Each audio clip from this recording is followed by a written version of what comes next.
Xuyên Không Trung Hoa kính chào quý vị. Bản doanh đang gọi. Hoạt Phật sắp xa lưới, hành tung đã bại lộ, hãy lập tức rút lui. Thẩm Mặc, ngươi dám phản bội Hoạt Phật, nạp mạng đi. Sứ mạng cuối cùng cũng đã hoàn thành. Tướng công. Thẩm Mặc. Tướng công. Chốn này là nơi nào? Tướng công. Hôm nay là ngày đại hỷ của đôi ta.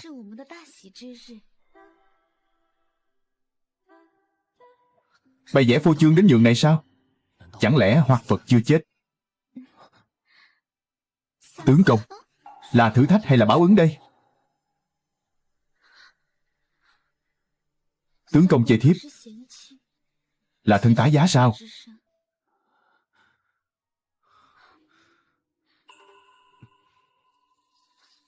Thử qua liền biết.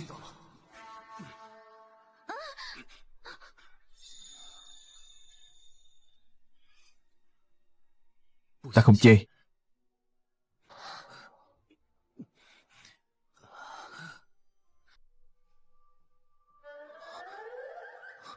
Bó chân ư? Thiếp là nữ tử Giang Nam. Giang Nam lấy tục bó chân làm vẻ đẹp.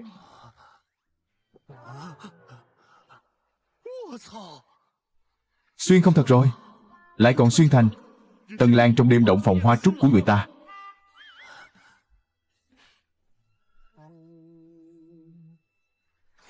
Tướng công, nay là năm gia định thứ 16, chiều Nam Tống. Còn thân xác mà ta đang nương náu này, Thẩm Mặc, vốn là một tiểu bổ khoái, thuộc huyện Tiền Đường, phủ Lâm An, ngày thường hành sự khiêm cung, tính tình mộc mạc, kiệm lời. Thế nên tiền đồ cũng chẳng mấy khởi sắc, chỉ đành quanh quẩn xử lý mấy vụ trộm gà bắt chó giặt giảnh.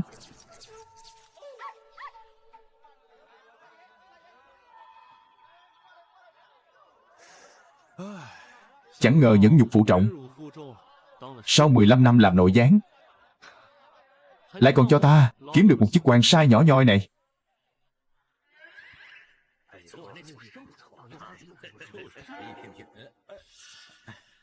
Thẩm Mặc, huynh rốt cuộc cũng tới rồi, xảy ra đại án rồi.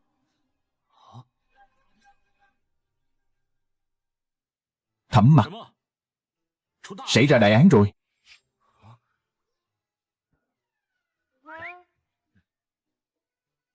Án gì vậy? Vẫn chưa rõ, vừa mới chịu tập chúng ta lập tức phải xuất phát ngay. Ta nói cho huynh hay, Tư Dưỡng bổ đầu của chúng ta gần đây đang cố nắm thấp huynh đó. Hắn muốn tìm cơ hội cách chức huynh, huynh mau chóng xoay sở chút ngân lượng, lo lót một chút, biết đâu hắn sẽ nguôi giận. Được, đa tạ Lữ huynh. Vừa mới đến đã mất bát cơm, huynh đang trêu đệ sao? Cái nghề bổ khoái này nằm giữa khoái thủ và bổ đầu. Nói trắng ra là phải biết nhìn trước ngó sau, bên dưới thì nuôi dưỡng 10 mấy tên khoái thủ, kiếm chút lợi lộc. Tiểu tử này khá lắm, rất biết cách cư xử. Bên trên thì hiếu kính bổ đầu, lễ Tết thì biếu chút quà cáp, ngày tháng cũng an nhàn. Ngặt nổi Thẩm Mặc lại không biết làm thế, chẳng những không biết thu phục dưới chướng, tận tâm với bề trên, lại còn cản trở đường tài lộc của thượng quan.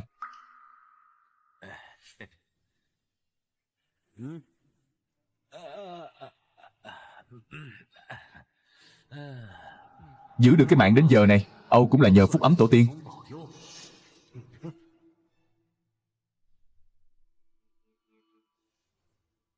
Chớ có đa lời nữa, mau qua kia tập hợp.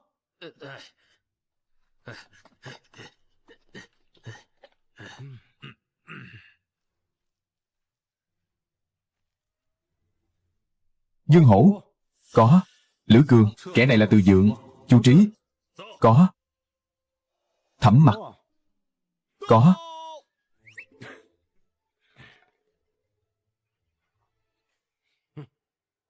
Hôm nay xảy ra trọng án, huyện Thái và đích thân xuất mã. Lát nữa, tất cả liệu mà hành sự cho tin tường. Đã rõ chưa? Rõ.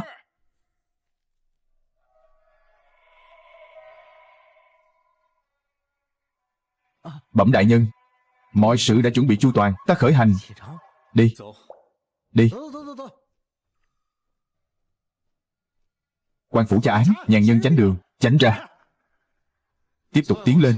Kia chính là Ti Thị Bạc rồi. Hôm nay huyện quan đại nhân, Hưng sư động chúng thế này, chẳng lẽ là... Tất cả đứng yên. Các ngươi mau giữ chặt lấy người cho ta. Tuân lệnh. Đại nhân, đến nơi rồi ạ. Ngài cẩn thận dưới chân.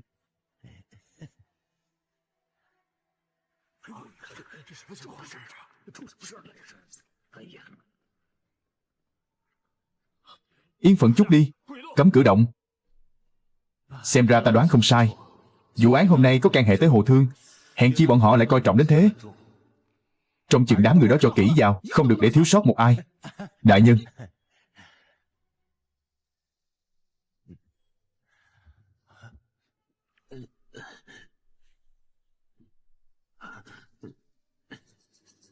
Kẻ này có điều khả nghi.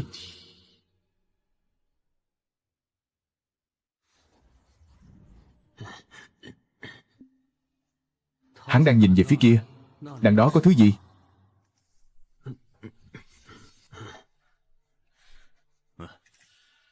Tới đó cha hỏi xem.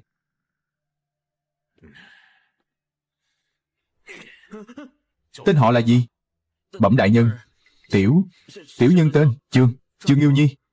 An phận chút đi, chớ có giáo giác nhìn quanh. Đứa trẻ sợ đến mức này. Thần sắc hắn hoảng loạn, nhát gan như chuột. Chẳng giống kẻ tác gian phạm khoa. Vậy mà lại che giấu bí mật tại hiện trường vụ án. Liệu sẽ là gì đây? Thú vị thật.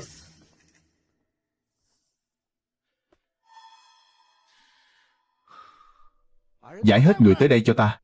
Tuân lệnh. Xem ra sắp bắt đầu thẩm vấn phạm nhân rồi. Chỉ là không biết góc tường đằng kia rốt cuộc là thứ gì.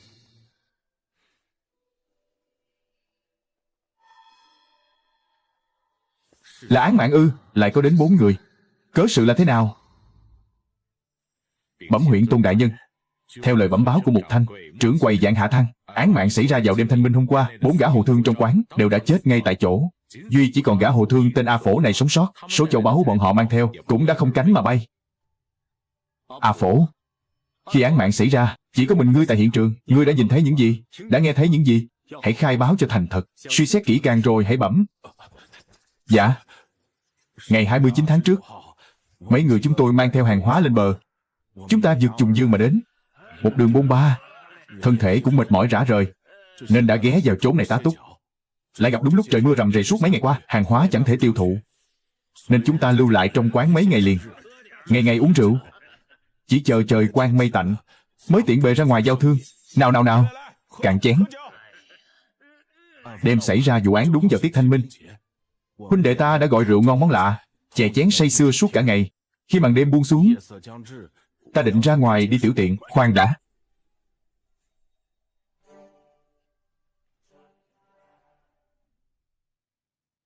Khoan đã. Gian khách phòng này của ngươi, bên trong vốn có sẵn nhà xí, nằm ngay tại phía tây. Cớ sao ngươi lại phải ra ngoài? Huyện lệnh trong tuổi đời còn trẻ, hẳn là mới nhậm chức chưa lâu, xem ra có phần nôn nóng. Song câu hỏi này lại rất xác đáng. Tên hồ thương A Phổ kia, nhà xí đàng hoàng lại chẳng vào. Cớ sao hắn phải đi đường vòng ra tận ngoài cửa viện để tiểu tiện? Bẩm đại nhân, ngài có chỗ chưa rõ. Mấy ngày nay mưa rầm liên miên, nước dưới mương rãnh dâng cao, khiến trong nhà xí xú uế tràn lan.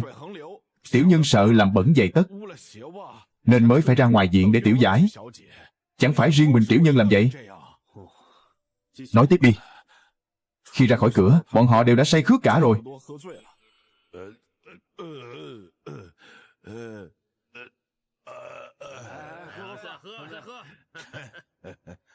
Tiểu nhân ra ngoài sân, tìm đại một góc tường để giải quyết nỗi buồn. Chính vào lúc đó, trên trời bỗng giáng một tia sét.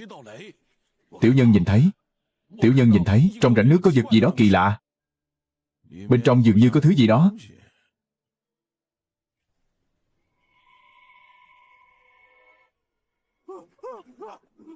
Chết. Có người chết.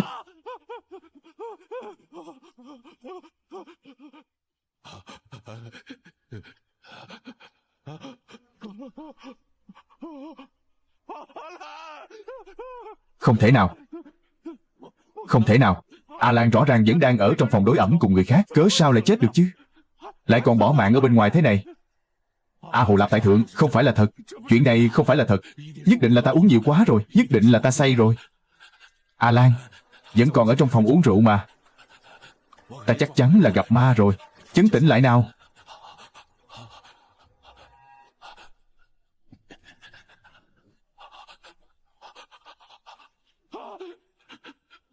Quả thực là A Lan.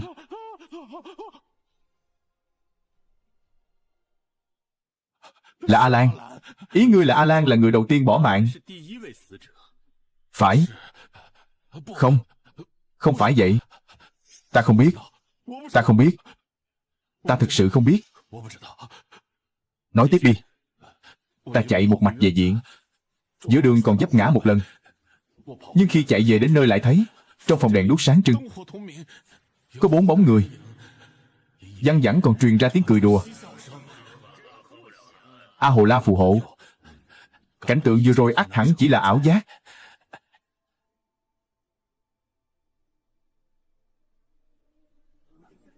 Không. Không phải. Nhược Bằng thi thể kia là thực. Thì A Lan trong phòng kia biết giải thích thế nào? Ngộ nhỡ A Lan đã vong mạng từ lâu thì sao? Vậy kẻ cùng ta.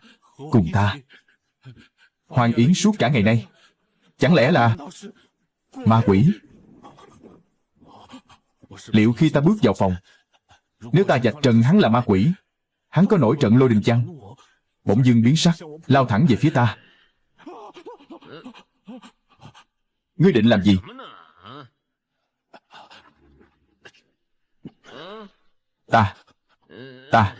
Ta đưa ngươi đi xem thứ này.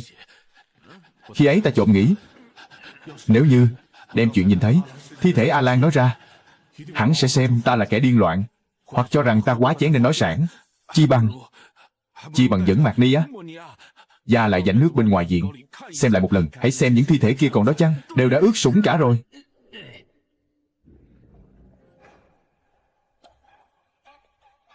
Kết cục đã chết. Tất cả đều đã bỏ mạng. Một người, 2 người, 3 người, 4 người.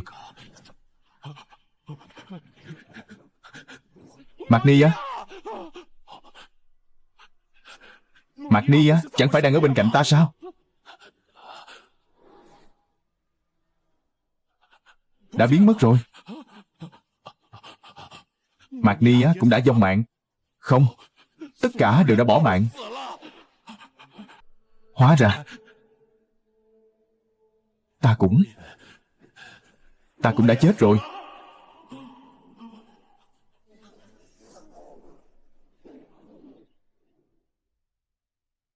Phải chăng chúng ta đã chết từ lâu, mà bản thân lại chẳng hay biết gì? Thực ra chúng ta đã sớm hóa thành ma quỷ rồi. Vậy ta đã chết ra sao? Ta đã bỏ mạng như thế nào?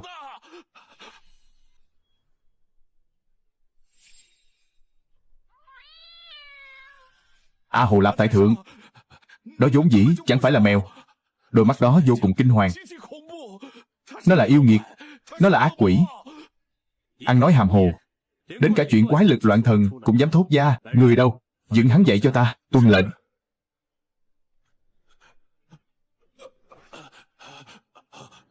Vụ án này kể ra cũng thú vị đấy.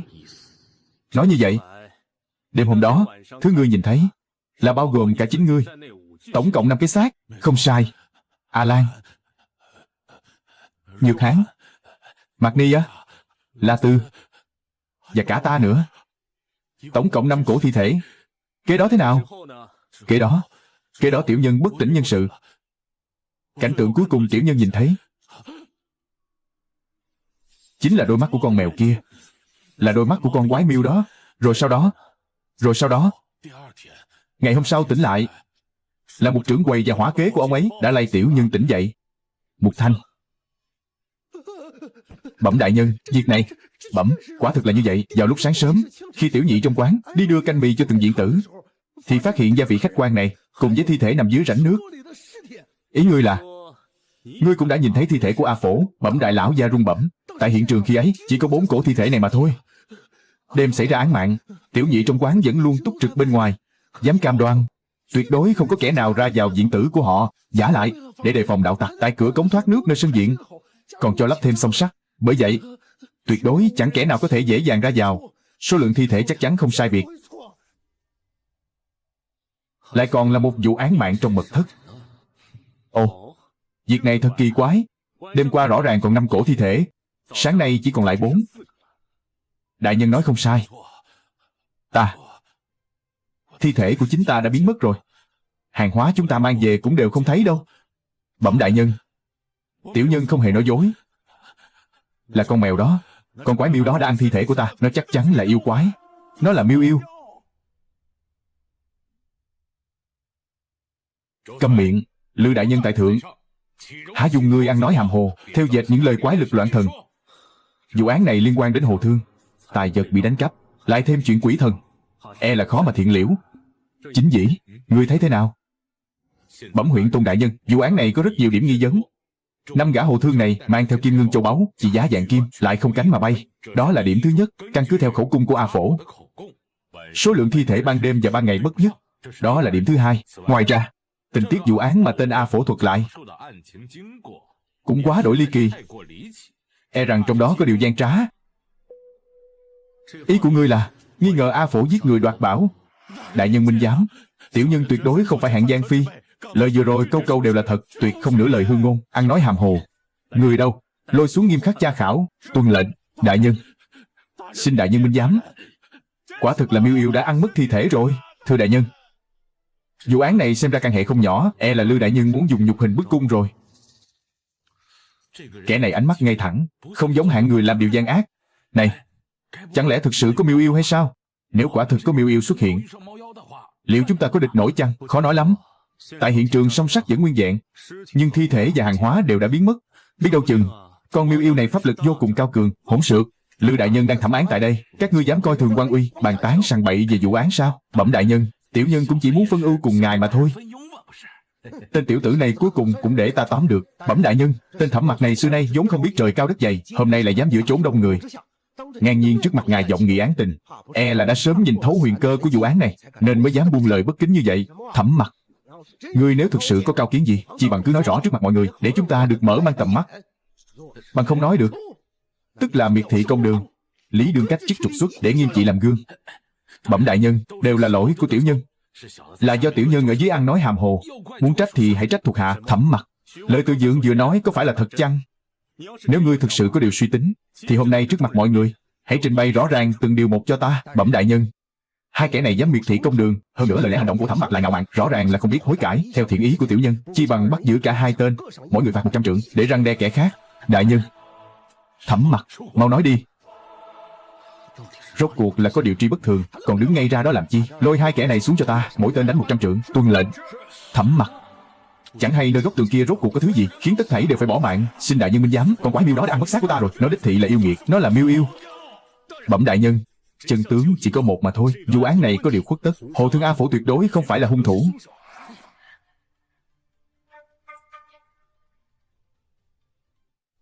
Khoan đã, để hắn nói.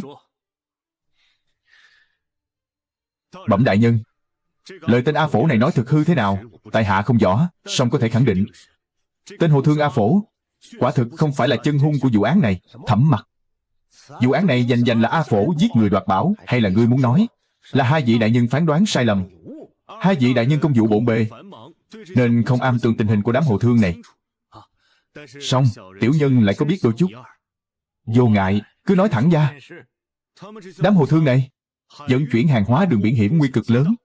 Mỗi chuyến khứ hồi của họ đều là lấy tính mạng ra đánh cược. Sở dĩ bất chấp hiểm nguy tính mạng cũng phải làm, chính là vì giao thương giữa hai nước. Chỉ một chuyến đi về liền thu về cái lợi gấp 100 lần. 100 lần sao? Không sai.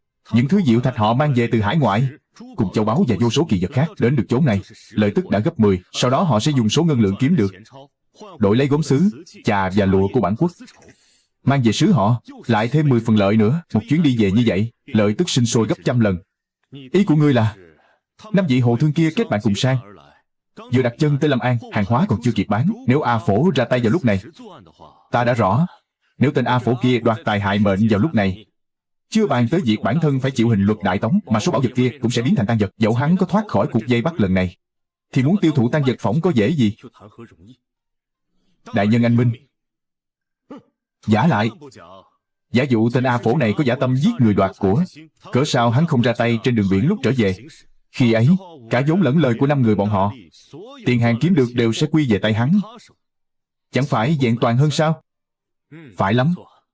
Lời khai của tên A Phổ này cũng có điểm kỳ lạ.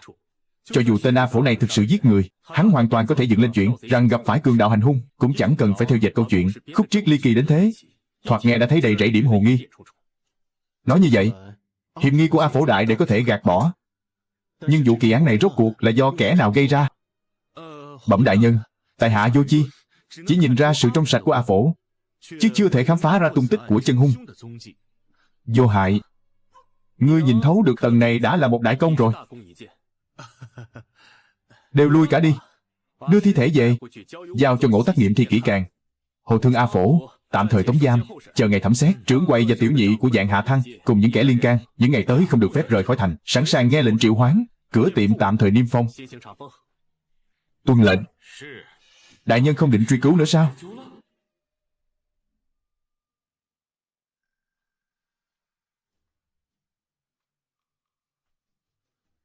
Đại nhân đã dạy, vụ án này liên quan đến Hồ Thương, là thể diện của thiên triều đại quốc ta. Vụ án này tình tiết rúng động lòng người, e là chưa quá nửa ngày đã đồn đại khắp cả kinh thành rồi. Nếu không phá được án này, thể diện của đại nhân e khó giữ. Mấy ngày này hãy truyền lệnh cho đám nha dịch tung hết người ra mà tra xét, đặc biệt là trốn sòng bạc, Thanh Lâu hay Hiệu Cầm Đồ, xem có kẻ nào lén lút tiêu thụ bảo vật của Hồ Thương hay không. Rõ. Ta nói rõ tại đây, ai tìm được manh mối, đại nhân tất có trọng thưởng. Còn kẻ nào dám tắc trách làm ngơ, cậy được đại nhân để mắt tới mà sinh thói ngông cuồng, ta quyết nghiêm chỉ không tha. Rõ. Lời này chẳng khác nào điểm mặt chỉ tên ta.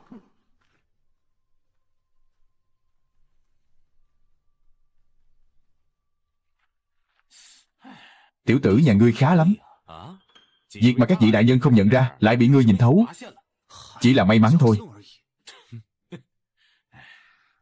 Vụ án này quỷ dị, dễ khiến người ta liên tưởng đến chuyện quỷ thần.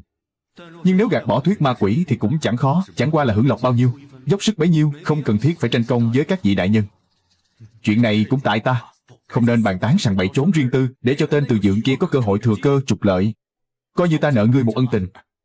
Được, vậy khi khác hãy mời ta uống rượu, chớ đợi khi khác. Chi bằng ngay bây giờ đi. Để ngày khác đi, Huỳnh cứ đi trước. Ta muốn xem thử còn manh mối nào sót lại không. Được thôi. Chốn này âm u lạnh lẽo quá. Vậy ta về trước. Nhớ kỹ, nhất định phải giữ lời đấy.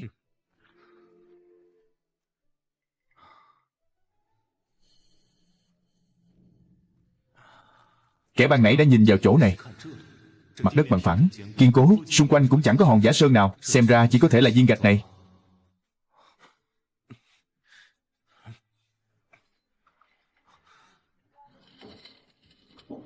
Rốt cuộc là việc gì khiến tên tiểu nhị kia bận tâm đến thế?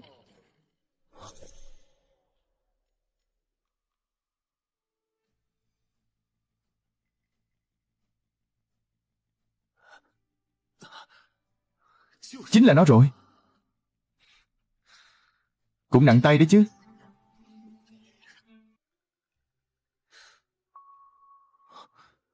Một lượng vàng đổi 10 lượng bạc. Chỗ này 12 lượng, ước chừng cũng được hơn 130 lượng bạc trắng. Tên tiểu tử kia giấu vàng trong hốc tường, xem ra đã trở thành tâm bệnh rồi. Nào ngờ lại xui xẻo gặp phải ta. Thôi thì nỗi phiền muộn này để ta gánh vác thay hắn vậy.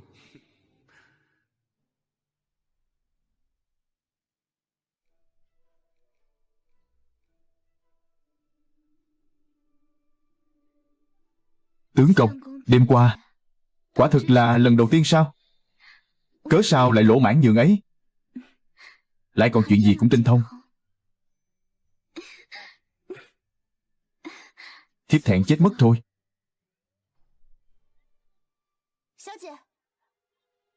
Tiểu thư. Tiểu thư, thế nào rồi? Chăm đã cầm rồi, nhưng chỉ đổi được 3 tiền bạc. Sao lại như vậy? Là tiệm cầm đồ lừa gạt em chăng? Gia cảnh nhà ta sa sút, vốn định dùng cây châm vàng này đổi lấy chút lương thực, nào ngờ cũng chẳng xong. Tiểu thư, đêm qua cô ra đối xử tệ bạc với người sao? Không có đâu. Chẳng phải là không tốt, chỉ là quá đổi tuyệt diệu. Nào có ai một đêm 5 lượt mà vẫn còn muốn lượt nữa chứ. Ngài ấy ra tay với người sao? Ôi trao, đáng ghét. Chớ có nhắc nữa. Tướng công, chắc hẳn chàng đã đói lả rồi. Mời chàng ngồi. Tiểu phù, mau dâng cháo lên đây. Trong nhà gạo hết, mì cũng chẳng còn. Chẳng hay hai người đã vét cái lu gạo thế nào mà lại gom được vài chục hạt tấm để nấu bát cháo này. Tướng công, mau dùng đi. Hóa ra đây chính là tư vị của gia đình. Trong nhà chỉ còn lại bấy nhiêu. Tướng công, xin chàng chớ chê đạm bạc. Thiếp cùng tiểu phù đã bàn bạc xong xuôi. Ngày mai sẽ ra ngoài tìm chút sinh kế. Chẳng thể để tướng công bụng đói mà lo liệu công vụ. Nương tử, các nàng cứ an tâm ở lại trong nhà. Ngân lượng để vi phu ra ngoài kiếm. Lúc trở về, ta có mua bánh quế hoa. Nàng dùng đi, vẫn còn nóng hổi đây. Thiếp không thấy đói. Nào, dùng đi, cùng nhau dùng. Vẫn còn nhiều lắm. Để tướng công chê cười rồi. Vậy chúng thiếp không khách sáo nữa.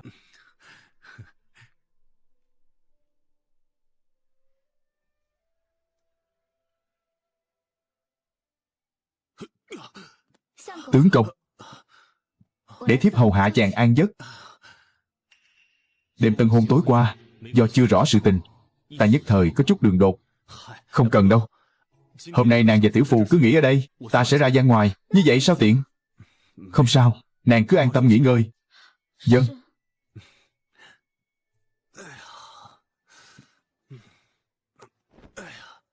Thời đại này, thư thái, tao nhã, kể ra cũng không tệ.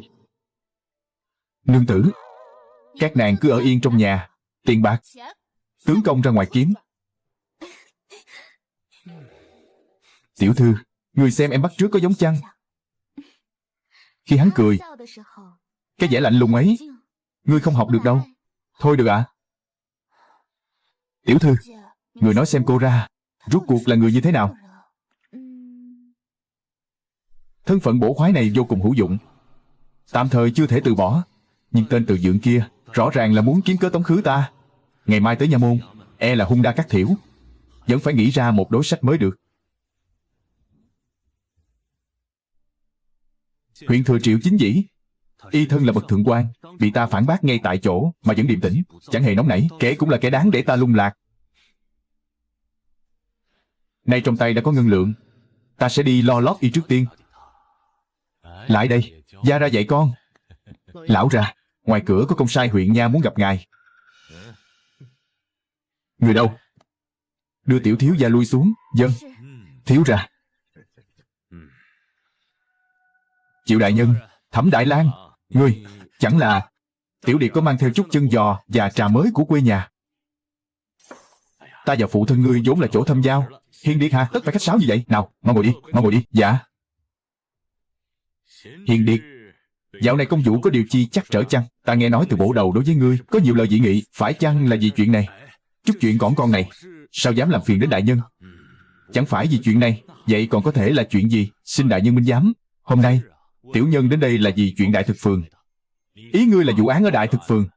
Chẳng lẽ ngươi đã có tiến triển? Xin đại nhân dung bẩm. Hôm nay tiểu nhân chứng kiến sự việc ở Đại Thực Phường, trong lòng nảy sinh vài suy đoán, nên đặc biệt đến tìm đại nhân bẩm báo. Cứ nói đừng ngại. Hôm nay thấy Đại Thực Phường người qua kẻ lại hỗn tạp, lại thêm gã hầu thương kia mang theo vàng bạc châu báu, số lượng đông đảo. Bây giờ tiểu nhân đã trộm nghĩ chốn này sớm muộn cũng sinh biến. Này quả nhiên không sai. Vụ án ngày hôm nay e rằng chỉ là khởi đầu. Ngày sau chưa biết chừng sẽ gây ra tai vạ gì. Lời ngươi nói cũng có lý. Vậy ngươi có định liệu thế nào? Tiểu nhân trộm nghĩ, những vụ án thế này tốt nhất đừng xảy ra tại huyện tiền đường ta. Muốn vĩnh viễn trừ hậu họa, chi bằng tại khu vực Đại Thực Phường này cho thiết lập một quân tuần phố. Quân tuần phố? Phải, quả thực nên thiết lập thêm một quân tuần phố mới đúng. Cái gọi là quân tuần phố cũng tựa như điếm canh phòng vậy. Có điều, an nguy chỉ là thứ yếu, quan trọng nhất là một cái quân tuần phố tương ứng với 5 cái danh ngạch, mà danh ngạch ở chốn này chính là bạc trắng lấp lánh. Vậy, Hiền điệt, ý của ngươi là hiền điệt bất tài, chẳng kham nổi chức bộ khoái này. Thế nên mới trù tính nếu có thể lập thêm một quân tuần phô, để tiện bề sinh làm một tên phô binh, cũng coi như cầu được một mối sai sự an nhàn. Lá trà cớ sao lại phát ra động tĩnh này? Hiền điệt thiếu niên lão thành, tiến thoái có độ, năng khuất năng thân, quả thực là hiếm có đó. Đâu dám nhận. Chủ ý này của ngươi rất khá.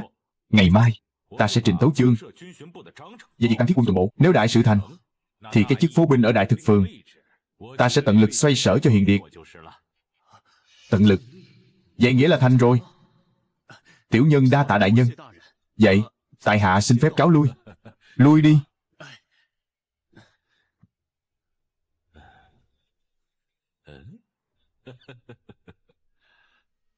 Ta cứ ngỡ Thẩm Mặc này chỉ là kẻ non nớt sốc nổi, chẳng ngờ lại là kẻ có mưu trí.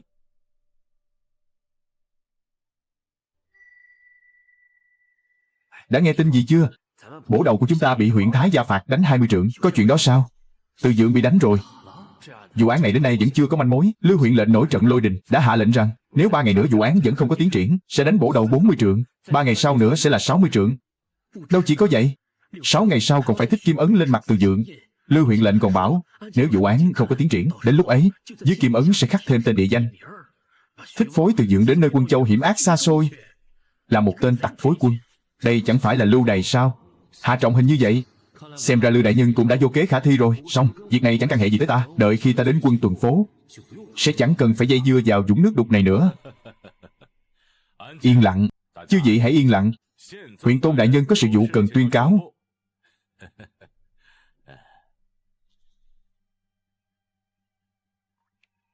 Bái kiến huyện Tôn đại nhân. Lâm An phủ đã có phê thị, kể từ hôm nay đại thực phường sẽ thiết lập quân tuần phố. Có 5 người trúng tuyển, lần lượt là Lục Tranh Vinh có mặt, Giang Sơ có mặt, Lâm Thư có mặt, Trương Yến Chi có mặt, Trần Diễn có mặt. Sao lại không có tên ta? Tại sao? 5 người các ngươi hãy đến quân tuần phố trình diện. Những người còn lại ai lo phận nấy, lui ra cả đi. Rõ.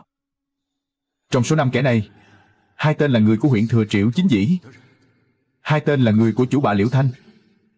Kẻ cuối cùng là thân tín của bổ đầu Từ Dượng. Đám người này lại dám cả gan chia trác lợi lộc, chẳng chừa lại một danh ngạch nào, nhận lễ vật mà không chịu hành sự. Triệu Chính Dĩ, ngươi dám bán đứng ta? Hiền điệt xin dừng bước.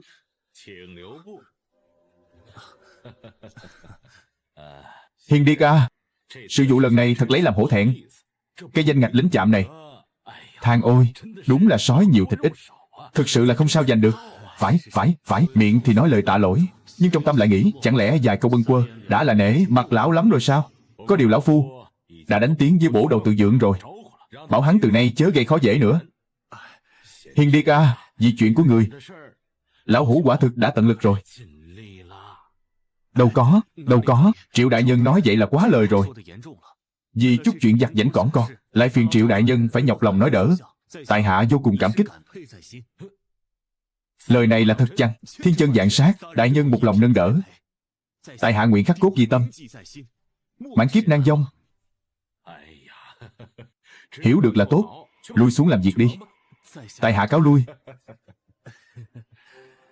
Triệu Chính Dĩ, ngươi đã tự tìm đường chết. Thực coi ta là bùn nhão, mặc sức nắng bóp sao? Đến chức lính chạm cũng chẳng thành. Vậy hãy chờ xem. Chúng bay hãy nghe cho rõ đây. Vụ án này, cấp trên hạn định cho chúng ta phải phá giải trong vòng 15 ngày. Nay thời hạn chẳng còn bao lâm. Nếu không phá được án, ta mà phải chịu đòn, thì chúng bay cũng chớ vội mừng thầm. Cùng lắm là trên dưới huyện tiền đường này cùng chịu tội. Huyện Tôn đại nhân chừng trị ta ra sao, thì lão tử sẽ chừng trị chúng bay y như vậy. Kể từ hôm nay, hễ ngày nào chưa phá được án, mỗi tên phải lĩnh 20 trượng cho ta. Sau đó, cứ trôi qua một ngày lại thêm 20 trượng. Kỳ hạn 15 ngày sắp đến rồi. Trên dưới huyện tiền đường này đều sẽ cùng chung đường chết. Đã nghe rõ chưa? Rõ. Thẩm Mặc, lời ta vừa nói ngươi có nghe thấy không? Đã nghe. Nghe rồi thì cút đi điều tra cho ta. Còn đứng đó nhìn sao? Cút. Xem ra việc chúng ta bị Triệu Chính Dĩ điều làm phu binh, Từ Dượng cũng đã hay biết. ngược lại càng khiến hắn muốn ra tay với ta hơn.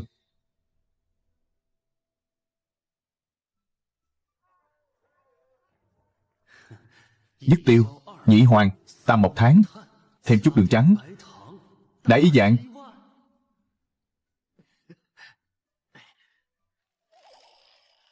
Tướng công, đây là vật chi? Thứ này ư? Đây là pháo trượng. Pháo trượng. Đêm nay ta e rằng phải đi chóc nã đạo tặc. Có câu rằng, một mũi tên xuyên mây, nghìn quân vạn mã đến tương kiến. Ngộ nhỡ bọn đạo tặc người đông thế mạnh, tướng công ta đây lại song quyền nan địch tứ thủ. Ta sẽ dùng thứ này triệu tập các huynh đệ bộ khoái tới, hợp lực chóc nã đạo tặc. Thì ra là vậy.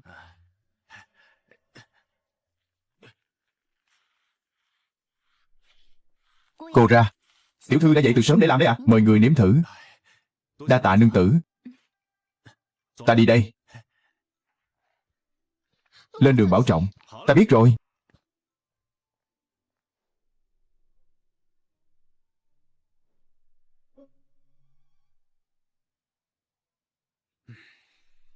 Tên huyện thừa Triệu chính kỷ và chủ bà Liễu Thanh, tân quan nhậm chức, đương nhiên là phải căn dặn đôi điều. Xin ngài cất kỹ.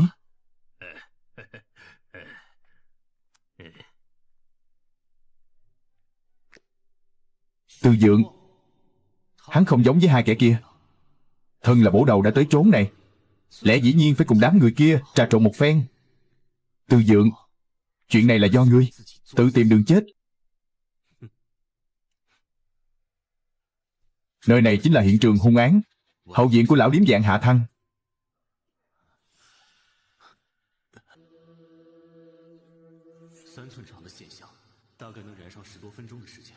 Đợi đến khi bá tánh quanh đây tới cứu viện, chí ít cũng phải mất chừng một khắc. Cường ca. Thẩm Mặc, lại đây, lại đây. Đệ đã dùng bữa trưa, trông nhàn hạ quá nhỉ? Ta vẫn luôn định tìm đệ đối ẩm. Huynh thì hay rồi, suốt ngày chẳng thấy bóng dáng đâu. Vậy thì hôm nay đi. Không say không về. Được, không say không về. Chủ quán, mang lên 2 bình rượu ngon. Hỏa hoạn rồi. Mau đi xem sao. Đây là Hướng Đại Thực Phường. Đi thôi, mau chóng đi cứu hỏa. Huynh làm cái gì vậy? Quan binh của Ti tuần phòng còn chưa tới, ngươi đã vội chạy đến trước. Làm vậy khác nào tranh đeo khăn tang của người khác. Nhỡ đâu hỏa hoạn lan rộng thì sao? Lan đi đâu được chứ? Ở đây làm gì có nhà cửa san sát liền kề đâu. Đúng là lo chuyện bao đồng. Nào, ăn xong rồi hãy nói.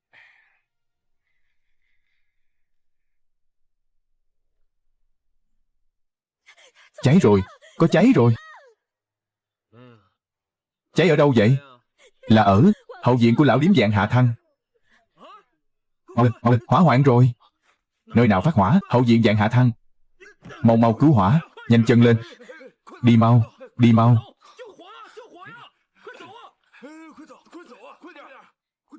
Ngươi xem, bọn họ đã qua đó rồi. Đi thôi, giờ qua đó xem xét sự tình.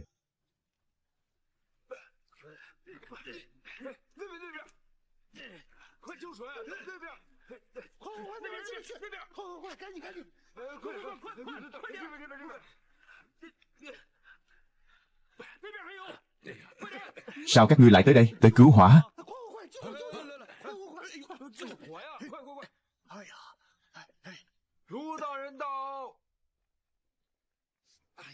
Hỏng rồi, hỏng cả rồi. Đại nhân, chuyện này là thế nào? Tiêu tan cả rồi. Quân tuần phô đương trực ngày đầu đã dám uống rượu, lại đúng lúc hỏa hoạn thiêu dụi sân viện. Phen này dạng sự hưu hỷ rồi. Từ Dượng, ngươi dẫn đám thuộc hạ chè chén. Đại nhân, đại nhân, đại nhân tha mạng.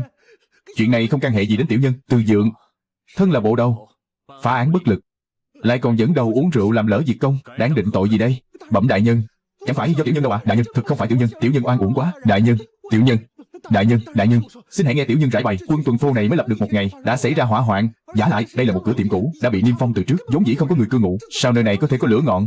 Sao có thể xảy ra hỏa hoạn được chứ? Từ Dượng quả nhiên không đơn giản, Chỉ trong vài hơi thở mà cũng tìm được cái cớ này. Xem ra ta phải ra tay thôi, nếu không sẽ rước họa vào thân. Ý ngươi là có kẻ cố ý phóng hỏa, mưu toan hãm hại ngươi. Thẩm Mặc, đám lính cứu hỏa chúng ta vừa mới đặt chân tới nơi, ngươi liền nối gót theo sau. Ngươi tới đây làm chi? Có phải ngươi đã phóng hỏa? Lời này quả nhiên đã tới. Không phải. Tự đại nhân, ngài nói là ta phóng hỏa. Đương nhiên là ngươi. Bằng không ngươi tới đây làm chi? Nhất định là hắn. Mới chỉ một ngày trôi qua, hắn đã quay lại báo thù rồi. Thẩm Mặc, mau thành thật khai báo. Tự đại nhân, đây là hiện trường vụ án tại Đại Thực Phường. Ta đến đây đương nhiên là để tra án. Ngươi nói là do ta phóng hỏa, nhưng vào lúc phát hỏa, ta cùng Lữ Cường đang dùng bữa ngoài phố. Lữ Cường và trưởng quầy tử quán đó đều có thể làm chứng. Bẩm phải. Lời Thẩm Bổ Đầu nói không sai. Hai người thuộc hạ bữa đó dùng cũng khá lâu. Thuộc hạ vốn định sau khi dùng bữa xong sẽ đến Đại Thực Phường tra xét một phen. Lời tiểu nhân nói câu nào cũng là sự thật, tuyệt đối không dám có nửa lời gian dối. Bằng không, phen này ngươi khó toàn mạng. Đại nhân, không thể nào. Hai người hồ ngôn loạn ngữ. Đại nhân, chính là do hai kẻ này làm. Đại nhân, chính là Thẩm Mặc, hắn muốn hãm hại ta. Đại nhân, câm miệng. Bổ đầu bản huyện Từ Dượng, tra án bất lực, say rượu gây hỏa hoạn, phạt trượng 80. Giao cho Phủ Lâm An định tội 5 tên lính của quân tuần phô, đương trực lén uống rượu. Nhất luật phạt trượng 20, cách chức. Giao cho Phủ Lâm An, vậy là trọng tội rồi. Đại nhân, đừng. Đại nhân, tiểu nhân oan uổng. Đại nhân, thật không phải do tiểu nhân làm. Tiểu nhân chỉ dẫn bọn họ. Bẩm đại nhân, tiểu nhân vốn dĩ chưa làm gì cả. Người đâu? Giải xuống. Đại nhân, thật không phải do tiểu nhân làm. Đại nhân, tiểu nhân bị oan. Bẩm đại nhân, tiểu nhân là bị kẻ gian hãm hại. Đại nhân. Tên tiểu tử Thẩm Mặc này, Từ Dượng vừa mới nhắm vào hắn, chớp mắt Từ Dượng đã vong mạng. Chuyện tại quân tuần phố đã thất thế dưới tay hắn. Chẳng lẽ kẻ kế tiếp lại là ta? Không được, kẻ này đoạn tuyệt không thể lưu lại. Thẩm Bổ Khoái rõ ràng biết rằng quân tuần phố đã được thiết lập, vậy mà vẫn đến đây tra án, quả thật là hiếm có. Ngươi tận tâm với trọng án như vậy, chẳng hay đã có tiến triển gì chưa? Đồ vô chi, ngươi quên kẻ gần nhất dám đối đầu với ta vừa bị lôi đi rồi sao? Hồi bẩm đại nhân, về manh mối của vụ án này, tiểu nhân quả thực có vài điều suy đoán. Ngươi nói xem. Bẩm đại nhân, tiểu nhân trộm nghĩ thế này, cái gọi là miêu yêu tác quái trong vụ án này thật là hoang đường vô căn cứ. Cho dù thực sự có miêu yêu, nó hại người thì cũng thôi đi, nhưng cớ sao lại lấy đi hàng hóa? Cho nên tiểu nhân suy đoán, vụ án lần này tuyệt đối không phải do yêu ma gây ra. Nói tiếp đi. Giả lại, đám hồ thương này mới đến thành Lâm An được 4-5 ngày, song vụ án này lại quỷ dị khác thường. Hiển nhiên là đã được toan tính kỹ lưỡng, tuyệt chẳng phải công sức một ngày. Lại nữa, số lượng lớn hàng hóa mà đám hồ thương mang theo, muốn vận chuyển qua lại, hiển nhiên chẳng phải sức một người làm nổi. Phải lắm, còn gì nữa? Cho nên thuộc hạ có một phỏng đoán táo bạo. Hung thủ gây ra vụ án này nhất định phải có 2 điều kiện. Điều thứ nhất chính là hắn ắt phải am tường về đám hồ thương này, hiểu rõ chân tơ kẻ tóc, tường tận nhất cử nhất động của chúng. Còn về điều kiện thứ hai, chính là đối với lão điếm dạng Hạ Thăng này cũng phải thông thuộc như vậy. Nói rất có lý. Vậy ngươi nói xem, 2 tên án phạm kia hiện đang trốn nào? Trong lòng ta đây, ta không chỉ hơn ngươi cả ngàn năm thuật điều tra phá án, mà còn từng là kẻ phạm tội nửa đời người. Chỉ dựa vào ngươi cũng xứng đấu với ta sao? Thẩm Bổ Khoái. Bẩm đại nhân, tiểu nhân trộm nghĩ, Từ đại nhân tuy đã cho tra xét toàn bộ gia nhân hiện tại của dạng Hạ Thăng, nhưng nếu là kẻ đã rời đi trước khi án phát thì sao? Phải lắm. Người đâu? Dẫn Mục Thanh, ông chủ dạng Hạ Thăng tới đây cho ta. Tuân lệnh.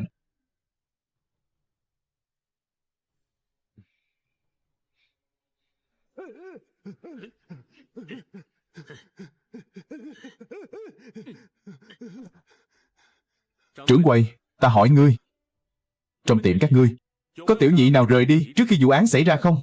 Trước khi vụ án xảy ra, trước đó. Bẩm đại nhân, quả thực có 2 gã tiểu nhị, một kẻ tên là Triệu Lục. Tiểu nhân biết nhà hắn cư ngụ nơi nào. Lời Thẩm Mặc nói quả nhiên không sai, thực sự có kẻ như vậy. Truyền cho ban Bổ Khoái dẫn theo Mục Thanh, binh chia 2 ngã, truy bắt 2 tên nghi phạm về quy án, chớ được chậm trễ. Tuân lệnh.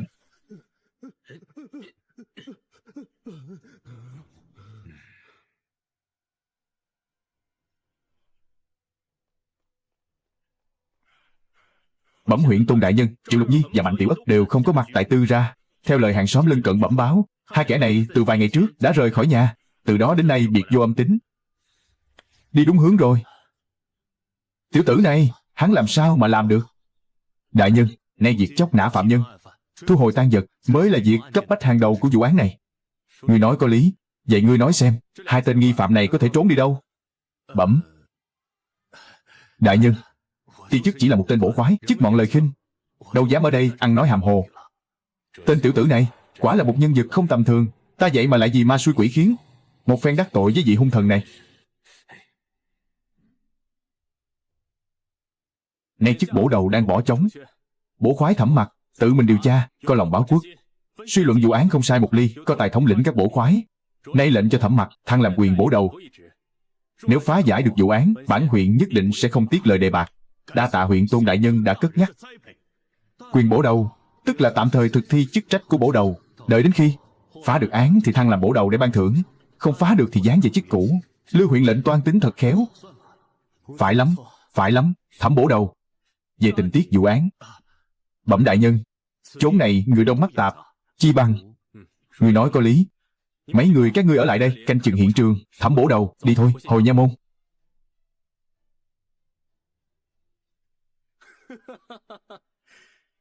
Tiểu Thẩm à, hôm nay quả thật là nhờ công của ngươi. Đâu dám, vụ án này có tiến triển đều là nhờ huyện Tôn đại nhân ở giữa dẫn chu duy ác mà thành. Mấy ngày nay thấy đại nhân ưu tư quốc sự, dốc hạt hao gầy, ti chức vẫn luôn trăn trở làm sao để san sẻ nỗi lo với đại nhân. Được rồi, ngươi hãy nói xem, vụ án này muốn phá giải, ngươi có đối sách gì chăng? Về vụ án này, thuộc hạ quả thực có vài suy đoán. Mau nói ta nghe.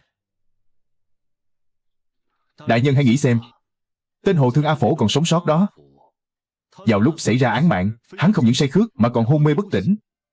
Nếu hung thủ đã có thể liên tiếp sát hại 4 người, thì giết thêm một tên A Phổ há chẳng phải dễ như trở bàn tay sao? Cho nên thuộc hạ dám chắc, tên A Phổ sống sót này chính là do hung thủ cố ý lưu lại làm nhân chứng sống. Là cố ý lưu lại, cớ sao? Hẳn là muốn mượn miệng tên A Phổ này nói ra những điểm ly kỳ của vụ án. Ý ngươi là bọn chúng cố ý lưu lại A Phổ chính là muốn dùng lời khai của hắn dẫn dụ chúng ta đi lạc hướng. Bẩm, không sai. Còn gì nữa? Ngoài ra, trên đường hồi phủ, thuộc hạ đối với hành tung của phạm nhân đã có thêm vài phần suy đoán khác. Ngươi nói đi. Thuộc hạ trộm nghĩ, số bảo vật mà đám Hồ Thương để lại vừa nặng nề lại vừa cồng kềnh. Nếu chúng muốn mang theo để tẩu thoát, e rằng khó tránh khỏi lộ ra sơ hở, cho nên rất có khả năng chúng chưa hề tẩu thoát ngay trong đêm, mà tìm một nơi an toàn để ẩn náu, đợi sóng yên gió lặng rồi mới liệu định. Phải lắm, nơi càng ở ngay dưới mí mắt ta lại càng là nơi ta cho rằng không thể nào nhất. Ngược lại, nơi ấy càng dễ trở thành trốn rung thân cho bọn chúng.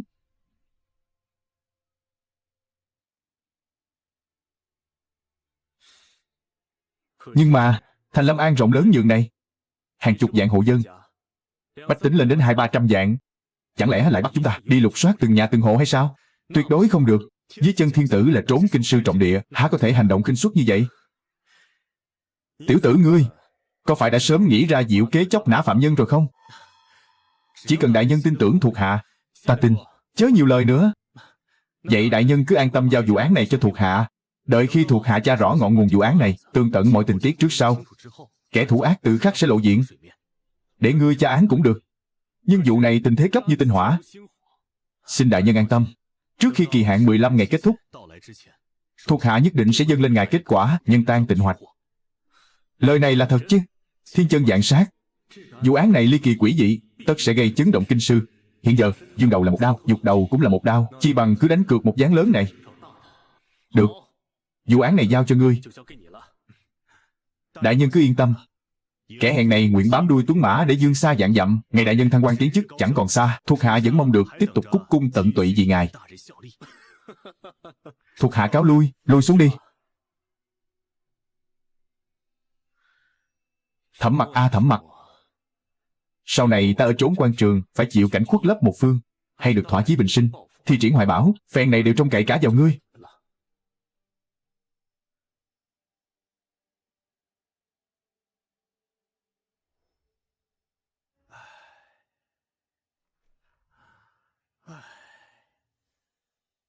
Lư đại nhân cũng là tân quan mới nhậm chức, tâm cơ chưa sâu. Đã chọn y làm chỗ dựa, thì việc thăng quan tiến chức chẳng phải là chuyện trong tầm tay sao? Nhưng tiên quyết là phải phá giải vụ án trước mắt đã.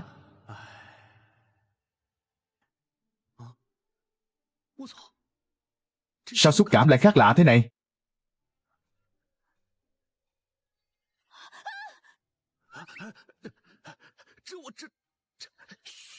Mấy hôm nay ta đều ngủ ở gian ngoài, tiểu phù hầu hạ nương tử ngủ ở gian trong. Con nha đầu này sao lại quay về giường của mình mà chẳng bẩm báo một tiếng?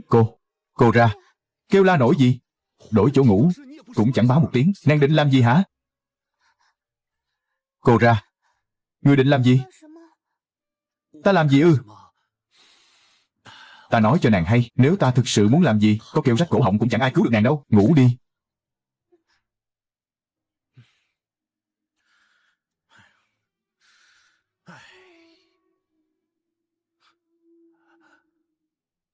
Tiểu phù ngày thường tính tình hoạt bát, song cũng chẳng đến mức mạo muội đổi giường. Chắc hẳn là dân hoàng muốn ta vào trong ngủ, lại ra mặt mỏng, e thẹn chẳng dám mở lời. Trao ôi, hai tiểu ngốc này, nàng chẳng biết ta mò mẫm trong đêm, tất sẽ lên nhầm giường hay sao? Nhưng mà nhà đầu này chỗ mã phỏng phao quá.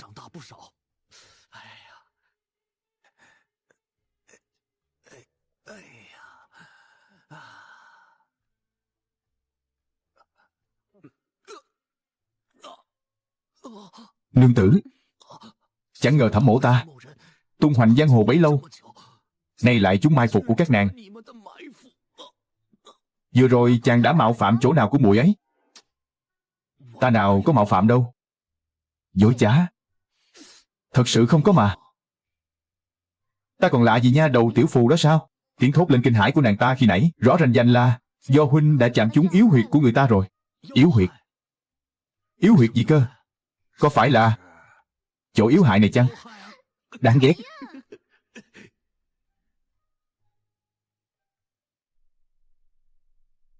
Chu Trí có thuộc hạ, Dương Hổ có thuộc hạ, Lữ Cường có thuộc hạ.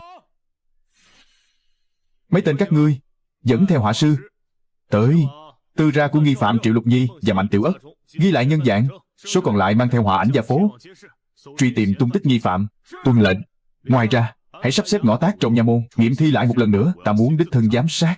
Còn ngươi, Lữ Cường, ngươi hãy áp giải tên hồ thương A Phổ từ trong đại lao ra đây. Ta muốn tái thẩm hắn. Thẩm bổ đầu, việc nghiệm thi và đề thẩm án phạm đều cần huyện tôn đại nhân ưng thuận. Ngài, huyện tôn đại nhân đã giao việc này toàn quyền cho ta định đoạt. Mau đi làm đi. Tuân lệnh. Xuất phát.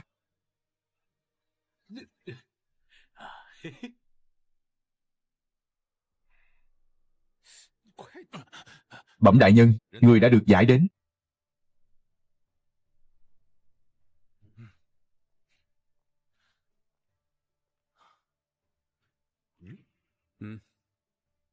Khai đi. Hôm xảy ra vụ án, sự tình thế nào? Sáng sớm ngày 29 tháng 3, đoàn người chúng ta tới bến Kim Môn. Chúng ta thân thể rã rời, vừa đến Vạn Hạ Thăng liền chìm vào giấc ngủ, mãi đến giờ ngọ hôm sau mới tỉnh giấc. Những ngày qua, chúng ta đã chót luyến lưu khí trời ẩm ướt nơi này cùng hương trà xanh thanh khiết, tựa như nàng thiếu nữ yểu điệu, đoan trang. Khoan đã, ai cho phép ngươi nhắc đến nữ nhân? Nói tiếp đi. Vâng. Bẩm. Vào ngày mùng 1 tháng 4, chúng ta gọi một bàn đầy cao lương mỹ vị, lại còn dâng lên kiếm nam ngọc băng thiêu. Câm miệng. Không cho ngươi nói chuyện nữ sắc, ngươi lại chuyển sang nói chuyện rượu phải không? Nói mau, dạ yến bắt đầu giờ nào? Bẩm, là giờ mùi, bởi chúng ta cầu nguyện với thần A Hồ Lạp. Vào giờ ngọ 3 khắc, sau khi nghi thức cầu nguyện hoàn tất, thì bắt đầu khai tiệc.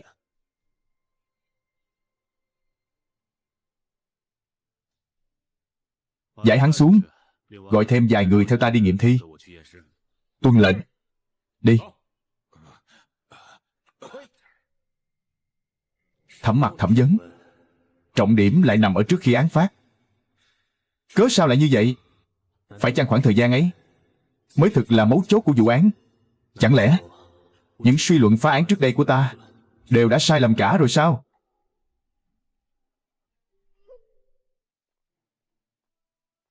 Huyện tôn đại nhân, huyện tôn đại nhân, thứ chuyện ô uế nhơ bẩn này sao dám phiền huyện tôn đại nhân đích thân quá bộ. Án tình hệ trọng, nếu không tận mắt một sở thị Trong lòng ta chẳng thể an tâm. Đám Ngộ Tác đâu rồi? Đã cho người đi thỉnh rồi. Chắc cũng sắp tới nơi. Chỉ là vài cái xác chết, vậy mà nghiệm đi nghiệm lại, chẳng biết có phải đang tiêu khiển lão tử hay không. Phải đó, chức quan mọn như hạt vừng, cọng cỏ, lại thực sự coi mình là nhân vật lớn sao? Tham kiến đại nhân, chúng thuộc hạ không biết đại nhân ở đây, kính mong đại nhân thứ tội. Hai kẻ này xem như đụng phải vết sắt rồi. Mau chóng khai quan nghiệm thi. Thỉnh huyện Tôn đại nhân thị hạ, tiểu nhân nên nghiệm thi thể nào trước? Tùy ngươi định liệu. Vâng.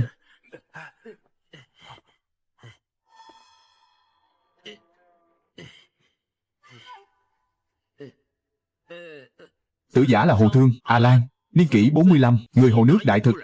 Thi thể sắc mặt tím tái, hai mắt lồi ra, xác định là do kinh hãi quá độ mà vong mạng. Hàm hồ. Ngươi xem ra Thẩm Bổ đâu đối với bản thi trí do tiểu nhân giết có điều dị nghị. Chẳng hay tiểu nhân đã phạm phải lỗi lầm chi? Tử thi, huyết quản trên dưới mi mắt đều vỡ nát, rõ ràng là thất tức mà chết. Ngươi tự mình xem đi. Nếu là thất tức mà chết, đầu lưỡi ắt phải sưng phồng, tím tái. Nhưng Thẩm Mặc lại còn am hiểu việc này sao? Điều ngươi nói là kẻ treo cổ tự dẫn, hoặc giả là tử thi bị siết cổ. Cổ bọn họ bị siết chặt khiến đầu lưỡi tụ huyết, đầu lưỡi tự nhiên sẽ sưng to. Còn như tử thi này, trên cổ Tịnh không có vết hằn. Ta chỉ nói hắn chết vì ngạt thở, nào có nói là bị lặt sát. Nếu không phải bị siết hay bóp cổ, thì sao có thể ngạt thở mà vong mạng? Ngày xảy ra vụ án, trời vừa hay đổ mưa, con mương nơi phát hiện thi thể lại ngập đầy nước đọng. Nếu tử giả khi ấy đang trong cơn mê man, hung thủ chỉ cần dùng vạt áo của hắn phủ chặt lên mặt, chưa đến nửa tuần trà, tất sẽ ngạt thở mà vong mạng. Không ngờ kẻ này lại am hiểu thuật nghiệm thi đến vậy. Sự việc danh như thế. Huyện Tiền Đường là đại huyện chốn kinh kỳ, trọng trách nặng nề nhường ấy, cớ sao lại có kẻ như ngươi, thứ phế vật chỉ biết ngồi không hưởng lộc. Còn ngươi nữa, hãy bẩm báo sự tình về Mạc Ni á. Hồ Thương Mạc Ni á, 38 tuổi, vốn là người Hồ nước đại thực. Đồ vô chi, lại sai rồi. Đại nhân, không, chẳng hay tiểu nhân đã sai sót ở chỗ nào. Thi thể này vốn dĩ đâu phải là Mạc Ni á. Ngài bảo không phải Mạc Ni á? Làm sao ngài biết được? Hãy đi xem thi thể của A Lan kia. Mở to cặp mắt cẩu của ngươi ra mà nhìn cho kỹ. Bên trong y phục của tử thi là vật gì?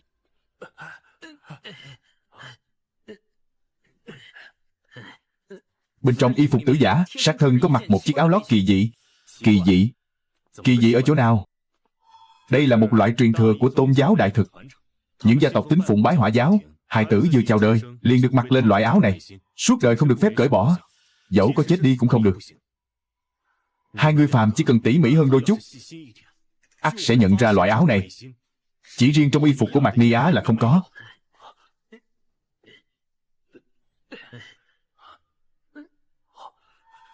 Quả nhiên là vậy. Quả nhiên lại đoán trúng rồi. Bái Hỏa giáo. Bẩm đại nhân, thuộc hạ nghe tên Hồ Thương A Phổ luôn miệng lẩm bẩm A Hồ La ở trên cao, nên trộm nghĩ bọn họ hẳn là tín đồ của Bái Hỏa giáo. Này, lại thấy cả ba người bọn họ đều mặc thứ áo này, đủ để chứng thực ngươi chính là vì lẽ này mới khẳng định hắn không phải Mạc Ni á. Không đúng. Nhưng khi ngươi nói ra phỏng đoán ấy, rõ ràng vẫn chưa hề xem qua y phục của hắn. Đại nhân anh minh. Khi Hồ Thương A Phổ lần đầu phát hiện ra thi thể, hắn liền quay người chạy về phòng.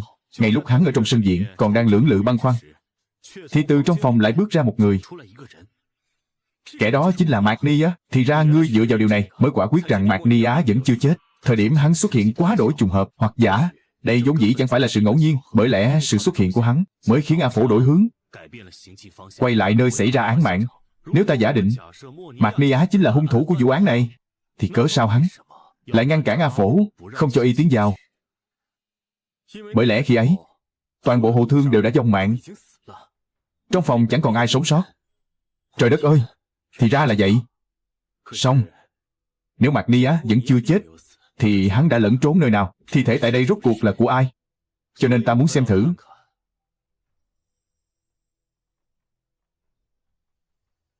Thi thể được nghiệm hôm nay rốt cuộc là kẻ nào? Vô lý. Căn cứ theo khẩu cung của Hồ Thương A Phổ, khi hắn tháo chạy trở về, rõ ràng nghe thấy trong phòng vọng ra tiếng các Hồ Thương kia đang nâng chén cười đùa. Cớ sao ngươi lại bảo lúc ấy bọn họ đều đã vong mạng cả rồi? Xét theo tình hình hiện tại, ta nghi ngờ hung thủ của vụ án này có cả thảy 3 tên, lần lượt là Người làm cũ của dạng hạ thăng này, Triệu Lục Nhi, Mạnh Tiểu Ất, lại thêm cả tên Hồ Thương Mạc Ni Á kia nữa, cho nên nghi vấn mà ngài nhắc tới thực ra rất dễ lý giải. Tên Mạc Ni Á này vốn dĩ là người Hồ. Hắn hoàn toàn có thể dạy Triệu Lục Nhi và Mạnh Tiểu Ất vài câu tiếng Ba Tư, rồi để chúng ở trong phòng đọc theo là được. Lại thêm khi ấy, A Phổ đã sợ đến dở mật rồi, nên muốn qua mặt hắn cũng chẳng khó gì. Song, uẩn khúc lớn nhất của vụ án này vẫn chưa được làm sáng tỏ. Ti chức hiểu rõ điều ngài nói. Kỳ thực, mấu chốt của vụ án này quan trọng nhất nằm ở hai thời khắc. Là hai thời khắc nào? Thứ nhất chính là khi A Phổ bước ra khỏi phòng để đi tiểu tiện. Khi ấy trong phòng lẽ ra phải có 4 người. Hơn nữa A Lan cũng ở bên trong. Nhưng ngay sau khi hắn bước ra khỏi sân thì lập tức tại mương nước lại phát hiện ra thi thể của A Lan. Không sai. Còn thời khắc thứ hai, mấu chốt quan trọng thứ hai chính là sau khi A Phổ Lạc kéo Mạc Ni Á rời khỏi viện tử, lại phát hiện ở bên ngoài có 5 thi thể của chính hắn và Mạc Ni Á. Đây mới là điểm quỷ dị, ly kỳ nhất của vụ án này. Nếu không thể phá giải nghi vấn này, thì dẫu chúng ta có tìm ra bao nhiêu manh mối cũng đều là vô dụng. Lời ấy chí phải, nhưng chẳng hề chi. Ta tin tưởng huynh nhất định sẽ đem những uẩn khúc trong đó làm cho sáng tỏ tường tận. Đại nhân kỳ vọng thâm trọng, tiểu nhân thành hoàng thành khủng, quyết chẳng dám phụ lòng. Huyện Tôn đại nhân, Thẩm Bổ Đầu, mau xem chỗ này. Có phát hiện. Đây là hình xăm. Xưa kia ra cảnh chưa bần, khổ đem tiền bạc kết thân bao người. Giờ đây lỡ giận tìm chi kỷ, đi hết quan sang vắng bóng người. Là 4 câu thơ. Người đâu? Có thuộc hạ lập tức đi thông báo cho ra quyến của Triệu Lục Nhi và Mạnh Tiểu Ất tới nhận diện thi thể. Dạ, khoan đã. Cường huynh, huynh hãy tới dạng hạ thăng. Triệu trưởng quầy một thanh của họ tới đây, tuyệt đối không được tiết lộ nửa lời. Tuân lệnh. Ngươi đi truyền họa sư tới, phát họa lại hình xăm kia. Tuân lệnh. Huynh nghi ngờ thi thể này chính là Mạnh Tiểu Ất sao? Hoặc giả là Triệu Lục Nhi? Ngươi nghi ngờ thi thể này chính là Mạnh Tiểu Ất hay là Triệu Lục Nhi? Không sai. Hình xăm này màu sắc đã phai nhạt, chứng tỏ đã có từ lâu, tuyệt đối không phải người Hồ. Vậy nên ắt hẳn chỉ có thể là một trong hai kẻ đó. Ý của ngươi là 3 kẻ bọn chúng cùng nhau tác án, sau đó đồng bọn tương tàn giết đi một kẻ. Chưa hẳn là đồng bọn tương tàn. Cái chết của kẻ này e là do hung phạm đã dấp tâm chủ tính. Tên Mạc Ni Á này muốn khiến ta lầm tưởng hắn đã vong mạng. Hắn cần một thi thể để giả làm thi thể của chính hắn. Ra là vậy. Thi thể này là người Tống sao? Nhưng râu tóc của hắn đều xoăn cả mà. Đầu óc bả đậu. Chánh ra.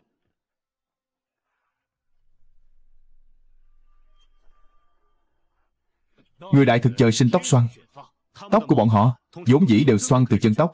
Còn tóc của kẻ này thoạt nhìn liền biết là dùng thanh sắt nung nóng mà uốn ép tạo thành. Hóa ra là vậy. Hiện tại vụ án này đang từng bước tiến gần đến chân tướng. Điều này ta cũng nhận thấy. Chỉ hiềm nổi thời hạn bên trên giao xuống quá gấp rút. Nếu đến lúc đó không bắt được hung thủ, thu hồi tang vật, thì huyện tiền đường chúng ta e rằng khó bề ăn nói. Thuộc hạ đã hiểu ý của đại nhân. Tiếp theo, thuộc hạ sẽ dốc toàn lực vào việc truy bắt hung thủ. Người có cách tìm ra hắn sao? Người có manh mối gì? Có một manh mối chưa tiện bẩm báo cùng đại nhân.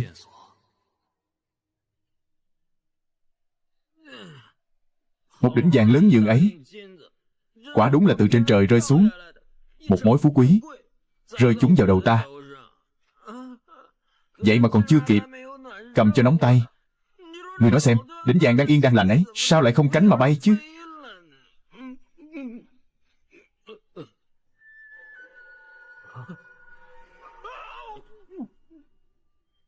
Kẻ đó là ai? Là người hay là ma quỷ? Hắn muốn lấy mạng ta. Này hậu sinh, vật ở trong miệng ngươi là do đâu mà có? Đây là khăn tay của ta. Ngài ấy hỏi là về thỏi vàng kia. Chính là vật đó. Đại nhân tha mạng. Thỏi vàng ấy quả thực do tiểu nhân lấy. Nhưng vụ án mạng kia tiểu nhân tuyệt đối không can hệ. Mau khai rõ đầu đuôi cho ta. Nếu ngươi dám dối gạt ta, ta sẽ khiến ngươi bị ghim chặt xác xuống đất. tiểu nhân đều đã rõ. Tiểu nhân không dám nói nửa lời hư ngôn. Bây giờ là tảng sáng hôm sau tiết thanh minh. Tên tiểu nhị của tiệm vàng Hạ Thăng phát hiện trong vại nước bên ngoài tiểu viện của gã hồ thương lại ngâm một đống tử thi. Mau nhìn xem, dưới mương có người chết. Tên tiểu nhị đó lớn tiếng hô hoáng gọi người đến, mà tiểu nhân chính là những người đầu tiên chạy tới đó. Vàng. Khi ấy lúc đó tiểu nhân chỉ định đem giấu đi trước, đợi khi sóng yên biển lặng mới lấy ra lén lút tiêu xài. Sự tình là như vậy. Phải, còn nữa.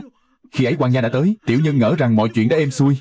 Hôm qua cửa tiệm kia phát hỏa, tiểu nhân định thừa cơ hội ấy để lấy lại số vàng kia. Nhưng nào có ngờ, vàng đã không cánh mà bay. Nói như vậy, số vàng của ta chẳng phải do ngươi lấy. Số vàng của ngươi, oan hồn này, chính là gã hồ thương đã bỏ mạng kia. Ta bôn ba buôn bán bao năm mới tích cóp được số vàng này.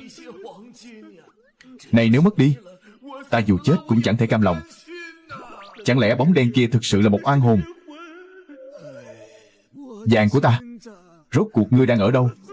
Ôi mẹ ơi, có ma! Thẩm bổ đầu, ngươi đang muốn tìm thứ gì?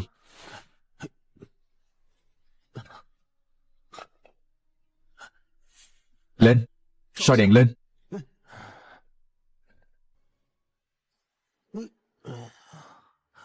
Bên ngoài bức tường này là gì? Là đường thủy, có thể thông thẳng tới sông Diêm Kiều.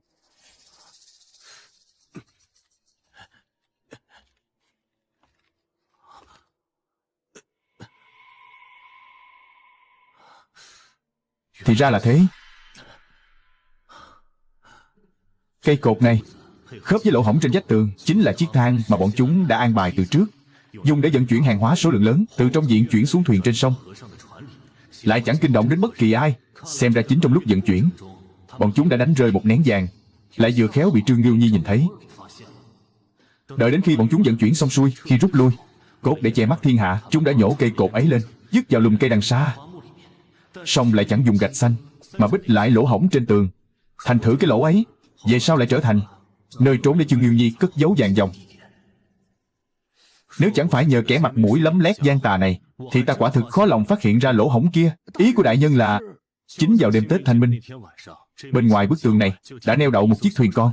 Hai kẻ đó rời thuyền nhỏ, vượt tường cao mà lẻn vào trong viện. Sau khi chúng sát nhân đoạt bảo rồi tẩu thoát, trên thuyền vẫn y nguyên hai người. Chỉ có điều một kẻ trong đó đã bị cháo thành mạc ni á. Mọi sự đã sáng tỏ rồi. Hai kẻ ta sai ngươi đi tìm hiện ở đâu? Bẩm, đều đang ở trong phòng ạ. Tuân theo phân phó của ngài, Tiểu Lão Nhi đã tìm được hai người, đều là những kẻ ngày thường giao du với Triệu Lục Nhi, Mạnh Tiểu Ất, những kẻ thân tín. Dẫn đường.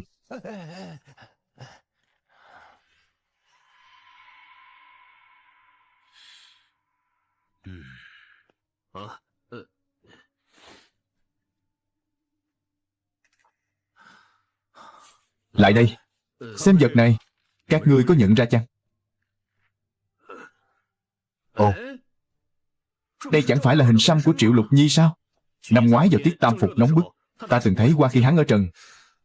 Tên Triệu Lục Nhi này có nuôi mèo hay chăng?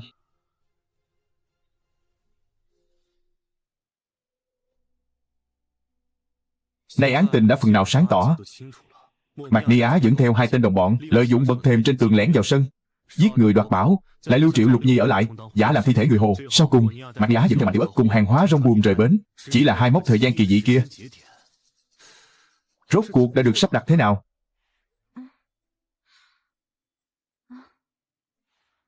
Tỉnh rồi sao? Tướng công, chàng vẫn chưa đi ư? Thật tốt quá. Giấc này khiến nô ra ngủ đến mụ mị cả người. Cứ ngỡ đã ngủ suốt một đêm dài, giờ đang là buổi sáng. Hóa ra chỉ là một giấc ngủ trưa.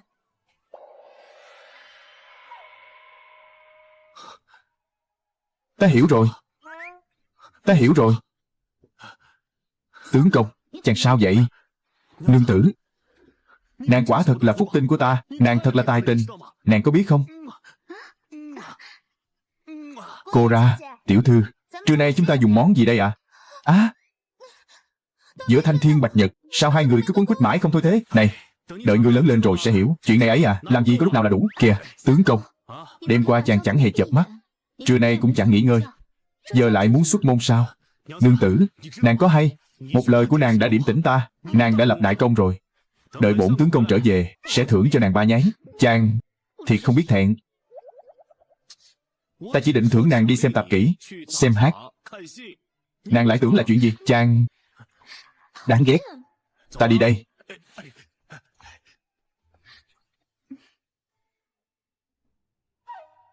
Vụ án này nghi điểm trùng trùng, cần phải cẩn trọng suy xét.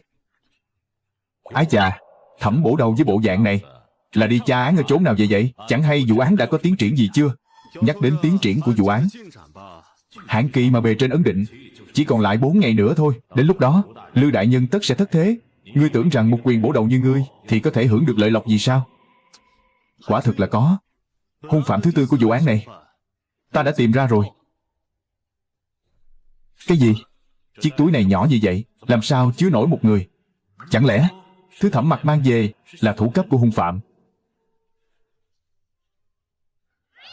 Miêu yêu, yêu quái, cứu mạng với. Miêu yêu, yêu quái, cứu mạng. Chính là nó. Hèn chi Thẩm Mặc lại lấm lem bùn đất. Hóa ra mấy ngày nay hắn hành tung bí ẩn là để đi lùng bắt con mèo này. Lùi xuống đi, ta và Thẩm Bổ Đầu có chuyện cần thương nghị.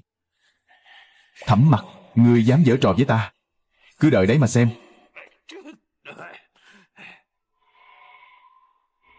Con miêu yêu này, ngươi đã bắt nó bằng cách nào? Đại nhân không thực sự cho rằng nó là miêu yêu đấy chứ? Chuyện yêu ma quỷ quái, bản quan dĩ nhiên không tin. Có điều, nhìn bộ dạng của con mèo này, quả thực khiến ta có vài phần phải tin rồi. Chẳng lẽ ngươi thực sự có bản lĩnh hàng yêu chóc quái? Bẩm đại nhân, thực ra bắt con mèo này chẳng dễ hơn bắt yêu quái là bao. Mau nói cho ta hay, ngươi làm cách nào mà bắt được nó? Hôm đó thuộc hạ đã đến Vạn Hạ Thăng một chuyến, tìm người xác thực rằng cái gọi là thi thể của Mạc Ni thực chất là do Triệu Lục Nhi giả dạng. Dưới sự truy vấn của thuộc hạ, hắn đã mau chóng nhớ ra Triệu Lục Nhi này lúc sinh thời từng nuôi một con mèo rất lớn. Ti chức lần theo manh mối, rất nhanh đã xác định được con mèo mà Triệu Lục Nhi nuôi lúc sinh thời chính là con miêu yêu này. Bọn chúng cần con mèo này để làm chi? Bẩm đại nhân, xin hãy xem, đoàn người A Phổ tổng cộng có 5 người. Ngoại trừ Mạc Ni và A Phổ, tại hiện trường có 3 kẻ đã bỏ mạng. Song, để khiến vụ án trở nên thêm phần ly kỳ, khúc chiết, bọn chúng cần lưu lại tại hiện trường thi thể của A Phổ và Mạc Ni cốt để cho A Phổ còn sống tận mắt chứng kiến. Không sai, người sống giả làm kẻ chết. Muốn qua mặt tên A Phổ vốn đã kinh hồn bạt vía thì chẳng khó gì. Cái khó ở chỗ, khi Mạc Ni dẫn theo 2 tên tòng phạm rời đi, tại hiện trường lập tức thiếu mất một cái thi thể của Mạc Ni Kẻ nào là hung thủ thật sự đã quá rõ ràng. Ý của huynh là không sai. Bọn chúng đã bày ra một cái bẫy để Triệu Lục Nhi cải trang thành Mạc Ni Giữa đêm đen, chỉ cần dốc dáng tương tự, qua mặt người ngoài chẳng khó. Lại để Mạnh Tiểu Ức giả dạng A Phổ, khiến A Phổ thật kinh hồn bạt vía. Còn Hắc Miêu cắn nát mặt Triệu Lục Nhi, chính là để thi thể không thể nhận diện. Dẫu có nghiệm thi cũng chẳng tìm ra sơ hở. Như vậy vừa hợp lý hóa số lượng thi thể, lại tẩy sạch hiểm nghi cho Mạc Ni Cục diện này mới thực sự hoàn chỉnh. Hóa ra là vậy. Thì ra là thế. Tác dụng của con Hắc Miêu kia là sau khi dọa A Phổ kinh sợ, rồi hủy hoại hiện trường, khiến thi thể của Triệu Lục Nhi bị lầm tưởng là Mạc Ni Đại nhân anh minh. Xong, mèo suy cho cùng vẫn là loài súc sinh, làm sao sai khiến nó cắn nát khuôn mặt của Triệu Lục Nhi được? Việc này phải xét lại manh mối mà chúng ta đã có từ trước. Hắc Miêu này vốn dĩ do Triệu Lục Nhi nuôi dưỡng. E rằng 3 người bọn họ đã trù tính từ nhiều năm trước. Triệu Lục Nhi còn dụng tâm nuôi dưỡng một con Hắc Miêu, ngày ngày đặt thức ăn lên mặt để tập luyện. Chỉ cần Hắc Miêu đói bụng, nó sẽ chồm lên mặt người để cầu thực. Vào ngày xảy ra vụ án, chỉ cần bôi chút mồi nhử lên mặt, Hắc Miêu kia sẽ hành động đúng như trù tính. Không sai, con mèo ban nãy khi tấn công Triệu tiên sinh cũng là nhắm thẳng vào mặt. Chỉ tiếc thay, tên Triệu Lục kia đã lao tâm khổ tứ nuôi dạy con mèo này, rốt cuộc lại tự chuốc lấy báo ứng. Nhưng mà tất cả những điều này chỉ là suy đoán của ngươi mà thôi. Ý của quan trên là muốn chúng ta phải chóc nã được hung phạm. Đại nhân cứ yên lòng, chỉ cần ngài làm theo lời ta phân phó, ta cam đoan sẽ giúp ngài nhân tan câu hoạch. Quả thực vậy sao? Này, đã nghe tin gì chưa? Lư huyện lệnh của huyện Tiền Đường ấy sẽ triệu miêu yêu về quy án, ngày mai sẽ chính thức tuyên án. Chẳng phải vậy sao? Lời đồn đại nghe thật ly kỳ. Tính ra, kỳ hạn phá án của huyện Tiền Đường Dường như chỉ còn lại 3 ngày. Huyện Thái gia liệu có phải bị bức bách quá độ chăng? Hóa điên rồi sao? Chưa hẳn là vậy. Nghe đồn vị huyện lệnh đại nhân này thần sắc bình thản, ung dung tự tại, tuyệt nhiên không lộ vẻ hoảng hốt lo âu, mà dường như đã định liệu trước mọi sự. Quả thực như vậy sao? Nói như vậy thì kỳ án này, chẳng lẽ ngài ấy thực sự có thể phá giải? Nếu thực sự phá được án này, vị Lưu huyện lệnh đây quả không phải hạng tầm thường. Chỉ phải Thang Đường. Ui, Vũ, thấy chưa? Vị Lưu đại nhân kia chính là bản nhãn khoa Bính Dần năm ngoái. Là sao giăng khúc trên trời giáng trần đấy. Muốn xét xử yêu ma thì phải là vị quan thế này mới được. Túc Tĩnh. Vừa qua, tại Đại Thực Phường trong hạt bản huyện xảy ra án mạng. Hồ Thương bị sát hại, trọng bảo thất lạc. Án tình chấn động kinh sư. Bản huyện thân là quan phụ mẫu một phương. Tra xét án này, trách nhiệm không thể thoái thác. Nay đã tra rõ, trong đám hung phạm có một tên Miêu Yêu, sát nhân hủy thi, chứng cứ xác thực. Tên Miêu Yêu này đã bị bản huyện chóc nã quy án. Hôm nay mở phiên công thẩm, giải hung phạm Miêu Yêu lên công đường. Quả thực bắt được yêu quái rồi. Là thật hay hư đây? Túc Tĩnh.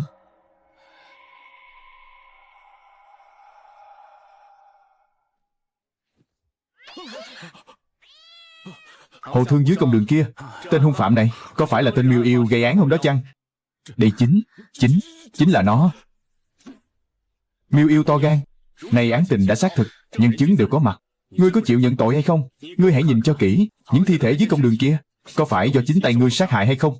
Bẩm huyện lệnh đại nhân, những thi thể dưới công đường kia tuyệt đối không phải do tại hạ sát hại. Nó vừa nói chuyện kia, yêu quái lại biết nói chuyện, miệng thốt tiếng người, quả đúng là yêu quái.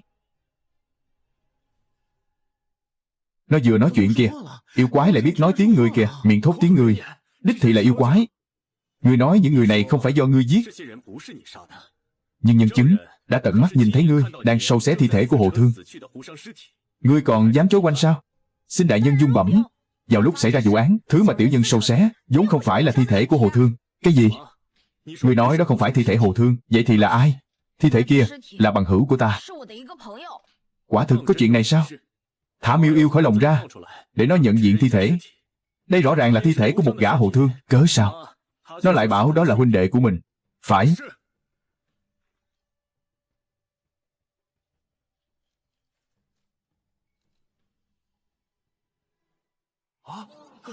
Sao lại thả ra rồi? Chính là hắn. Giữa chốn công đường mà dám huyên náo. Mau bắt nó về đây cho ta.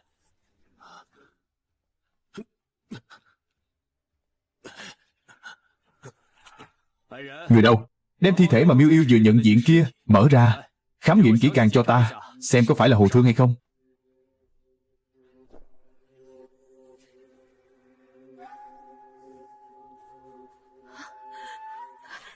Con ơi! Sao lại là con thế này? Kẻ dưới công đường là ai? Mau xưng danh tính. Dân nữ là Triệu Thị. Thi thể này chính là hài nhi của dân nữ, tên gọi Triệu Lục. Lời ấy có thật chăng? Hình xăm trên cánh tay con ta tuyệt đối không nhìn lầm được. Nó vốn dĩ đâu phải Hồ Thương. Nó là con ruột của ta mà. Ra là vậy. Ngươi hãy lui xuống trước đi. Bản quan nhất định sẽ chủ trì công đạo cho ngươi. Đa tạ đại nhân. Miêu Yêu, tình tiết vụ án khi đó rốt cuộc là như thế nào? Xin đại nhân dung bẩm. Trong nhóm Hồ Thương đó có kẻ đã hãm hại bằng hữu Triệu Lục Nhi của tiểu nhân, lại ngụy tạo Triệu Lục Nhi thành bộ dạng của hắn, hòng mượn cơ hội trá tử thoát thân. Tiểu nhân quyết ý gì? Huynh đệ Triệu Lục Nhi mà báo thù, phò tá huyện lệnh đại nhân chóc nã hung phạm vụ án này. Ngươi có cao kiến gì? Mùi lạ trên người tên hung phạm, tại hạ từ xa đã ngửi thấy. Tại hạ còn biết được phương hướng hắn lẫn trốn.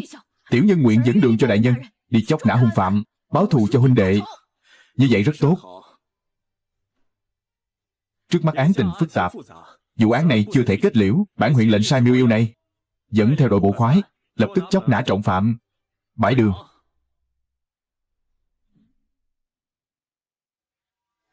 Thẩm bổ đầu, lần này nếu không bắt được phạm nhân, bản quan sẽ chẳng còn chút thể diện nào, cũng không còn mặt mũi nào trốn quan trường nữa. Đại nhân yên tâm, chuyến này đi nhất định vạn vô nhất thất. Chuyện ngươi dùng phúc ngữ, tuyệt đối không được hé răng với bất kỳ ai. Bằng không thì...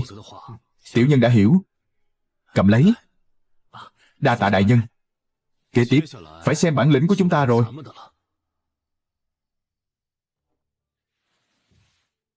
Thẩm bổ đầu, ta đã đem cả tiền đồ quan lộ đặt cược hết vào ván này.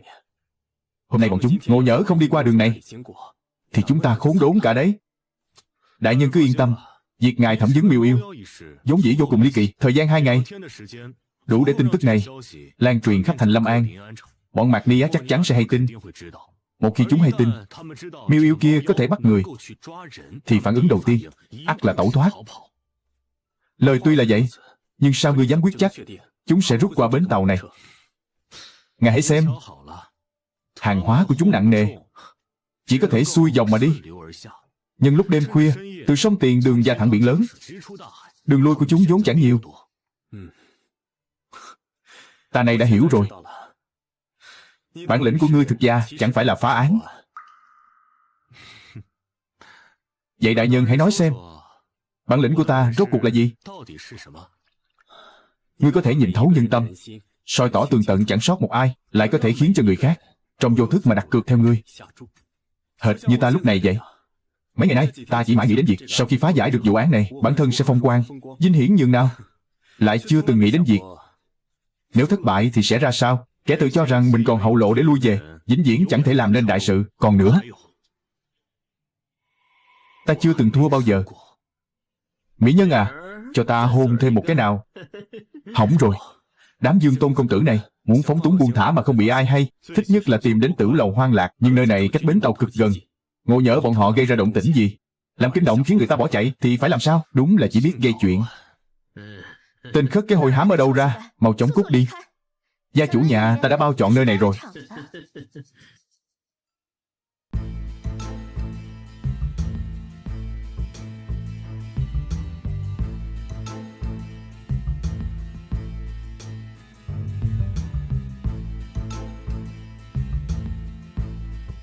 Khúc điệu này, ca từ này, quả là cao nhã, ta lại chưa từng được nghe qua.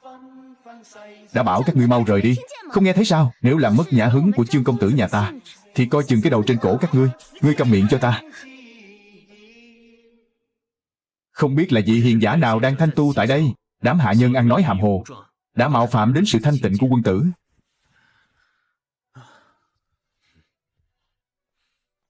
Kẻ nơi thôn giả sướng khúc bừa bãi, quấy nhiễu nhã hứng của công tử, là tội của tại hạ. Chỉ là chủ nhân của tại hạ đang ở đây, không tiện cùng người đàm đạo. Xin chư vị cứ tùy nghi. Xin hãy lượng thứ. Kẻ này lại chỉ là một tên hạ nhân. Có ra nhân như vậy thì vị chủ nhân chưa lộ diện kia hẳn phải là bậc nhân vật thế nào? Không dám, không dám. Chúng tại hạ lời lẽ thất thố, khiến bậc quân tử phải chê cười. Đã là chủ nhân không tiện, tại hạ xin không quấy rầy nữa.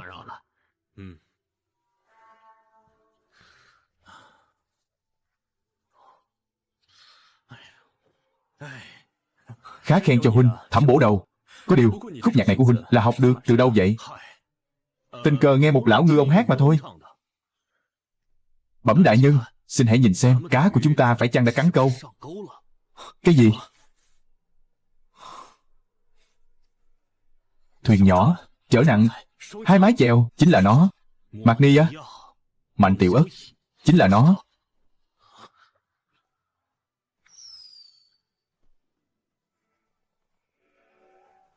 Kẻ trên thuyền hãy nghe đây. Các ngươi đã bị bao vây tứ phía, mau chóng lên bờ. Bằng không, toàn thể bộ khoái có thuộc hạ phóng tên, bất luận sinh tử. Tuân lệnh.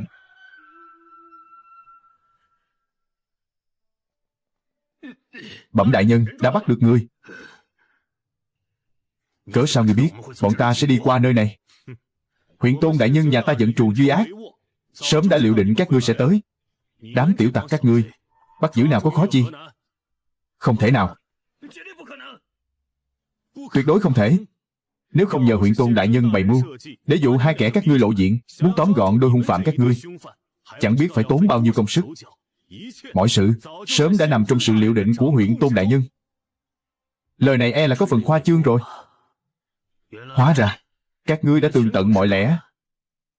Thật không ngờ quan lại đại tống các ngươi lại cao tay đến thế. Nhưng mà vụ án này ta đã trù tính thiên y vô phùng. Cớ sao các ngươi lại nghi ngờ đến ta? Thiên y vô phùng ư? Cái gọi là thiên y vô phùng của ngươi thực chất lại đầy rẫy sơ hở.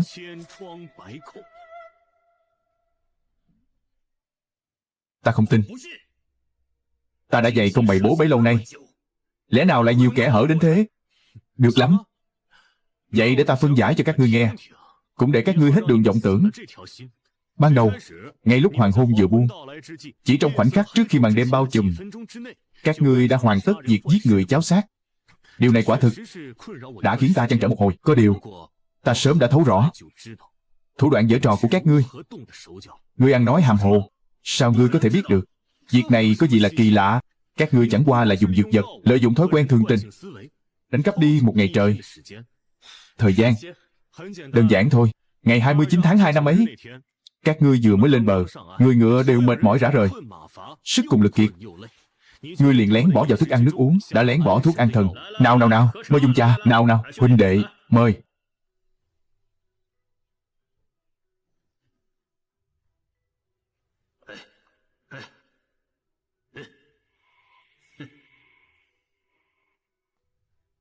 Đợi đến đúng giờ, người đánh thức bọn họ dậy.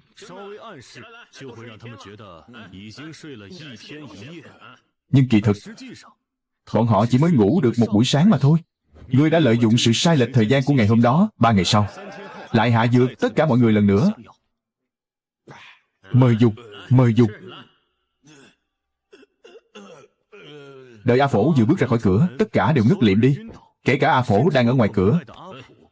Như vậy, ngươi có chọn một ngày để hạ sát đồng bọn, phi tang thi thể, rồi tẩu tán hàng hóa. Đợi khi mọi việc đã xong xuôi, thời khắc chuyển sang đêm hôm sau, lúc A Phổ vẫn còn đang hôn mê, ngươi mới cho hắn dùng giải dược.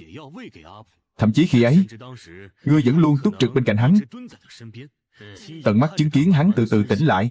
Đợi khi A Phổ sắp sửa tỉnh giấc, ngươi mới đưa đồng bọn quay lại trong phòng, ngụy tạo thành dáng vẻ A Phổ, vẫn tiếp tục uống rượu trước khi ăn giấc. Một vụ án thần quỷ khó lường, quỷ dị mạc danh nhường ấy, lại được thực hiện chót lọt trong tay các ngươi. Ta nói có điều chi không đúng chăng? Vụ án này kể ra cũng quá mức khúc triết, quỷ quyệt, lại còn tường tận, tỉ mỉ đến thế. Cảm giác như kẻ này đã tận mắt chứng kiến bọn họ gây án vậy. Ngươi nói chẳng sai chút nào. Thật không ngờ, vụ án ta đã dày công chủ tính bấy lâu, tưởng chừng thiên nghi vô phùng, lại bị ngươi dễ dàng vạch trần như thế. Chẳng những vậy, các ngươi còn cố ý tung tin, thẩm vấn miêu yêu, khiến chúng ta hoảng hốt tháo chạy. Để rồi các ngươi đã mai phục sẵn ở đây mà tóm gọn. Đúng là thời giận vậy. Sai lầm lớn nhất của các ngươi chính là đã chọn nơi gây án tại huyện Tiền Đường này. Ngay từ khoảnh khắc các ngươi quyết định thì bại cục đã định rồi. Là do các ngươi đã gặp phải Lư đại nhân của chúng ta.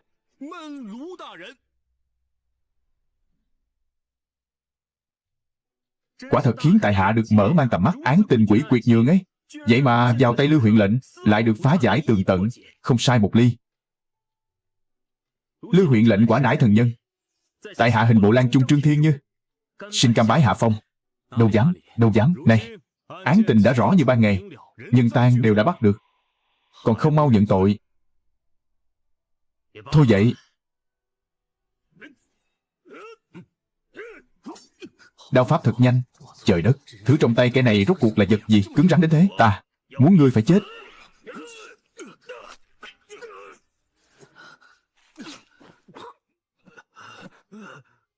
Không được cử động. Nơi này quả nhiên có cái gọi là nội lực. Xem ra ta cũng phải tìm một thanh binh khí tốt, chuyên tâm rèn luyện võ nghệ rồi. Giải đi.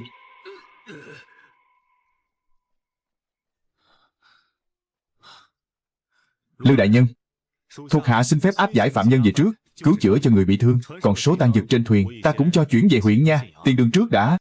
Nay đại án đã được phá giải, nhị vị đại nhân chi bằng nhân cơ hội này cùng nhau đối ẩm một phen, nâng ly chúc mừng cho thỏa trí. Vị tiểu huynh đệ này nói rất có lý. Hiếm khi có được lương thần mỹ cảnh nhường này. Chúng ta cũng đang muốn nghe xem Lư huyện lệnh làm cách nào phá được kỳ án này đây. Ta đang sầu não chưa biết làm sao kết giao với vị Chương đại nhân này. Thật đúng là buồn ngủ lại gặp chiếu manh. Chính hợp ý ta.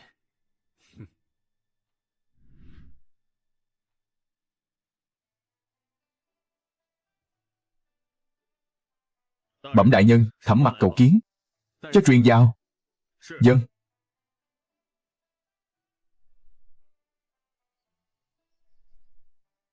Đại nhân. Thẩm Mặc, ngươi có chuyện gì? Các ngươi lui xuống hết đi. Tuân lệnh.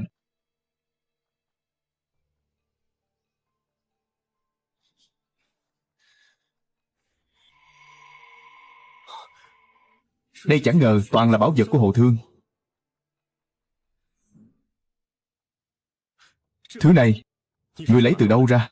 Số tang vật này đều do thuộc hạ phụ trách kiểm kê, nên thuộc hạ đã đặc biệt tuyển chọn vài món chân quý nhất, mang đến dâng lên đại nhân. Việc này, ngươi thật to gan, sao dám làm càng? Bẩm đại nhân, ta biết ngài vốn mang trí lớn mây xanh. Nếu đã làm quan, ắt sẽ tạo phúc cho một phương. Nhưng nếu ngài cứ mãi thanh liêm như nước, thì sau này, biết xoay sở sao giữa chốn quan trường chìm nổi. Ngươi nói cũng không sai. Đại nhân, những vật này đều là của đám Hồ Thương đã bỏ mạng. Ngài đã thay họ chiêu tuyết nổi oan, họ cũng cảm niệm tại tâm. Ngươi chớ nên đa lo. Có được một thuộc hạ như ngươi, trên con đường quan lộ, Lư mộ ít nhất cũng bớt đi 20 năm đường vòng. Phải rồi đại nhân, thuộc hạ to gan, muốn xin ngài một phần ban thưởng. Là chuyện chức vị bổ khoái chăng? Chuyện đó tự nhiên không thành vấn đề. Bẩm, không phải, thứ này gọi là tuyết hoa bân thiết. Dùng nó để rèn binh khí, có thể chém sắt như chém bùn. Nếu đại nhân ưng thuận, thuộc hạ muốn dùng nó để rèn đúc một món thần binh lợi khí. Như vậy sau này chẳng phải hộ vệ đại nhân được chu toàn hơn sao? À, được thôi, không thành vấn đề. Mấy món bảo vật này, nếu hắn thực tâm muốn lấy, thì 2 khối tuyết hoa tân thiết kia chỉ việc tự mình giữ lại là xong chuyện. Hà cớ gì phải cố tình đi đường vòng, giống chống mở cờ đến chỗ ta xin ban thưởng. Chẳng lẽ đây là đầu danh trạng? Thẩm bổ đầu, hôm nay quả thực là nhờ có ngươi. À, còn nữa, ta nghe nói ngươi vừa mới nạp tân nương, vì lo liệu vụ án này mà để tân phu nhân phải độc thủ khuê phòng. Ngươi hãy nói với tôn phu nhân, đây là chút quà ta tạ lỗi với nàng ấy. Đại nhân, thế này thật không dám nhận. Ây ra, không được đâu, không được đâu. Vậy thì đa tạ đại nhân, lui xuống đi. Thẩm Mặc này quả là nhân tài hiếm có, thật là vạn hạnh. Khi hắn đã đứng về phía ta, hảo phong bằng tá lực, tổng ngã thượng thanh dân.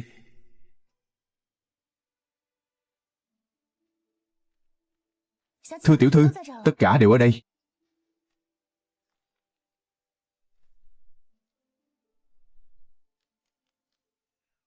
Tiền chợ búa cơm nước hết 5 lượng. May y phục mới cho phu quân hết 10 lượng. Lại còn chuyện giao tế, thù tạc, chi tiêu cho đám nha hoàn. Ngân lượng trong nhà chẳng còn bao nhiêu, lại còn phải dành dụm cho hài tử. Mức chi tiêu thế này chẳng thể được đâu. Nương tử thế này là muốn có hài nhi rồi chăng? Ái chà, xem ra di phu gắng sức vẫn chưa đủ. Tướng công, chàng nói sằng bậy gì thế? Ý của thiếp là chúng ta cần tích cóp nhiều hơn, để sau này dành dụm cho con cái. Nương tử, theo ta nào.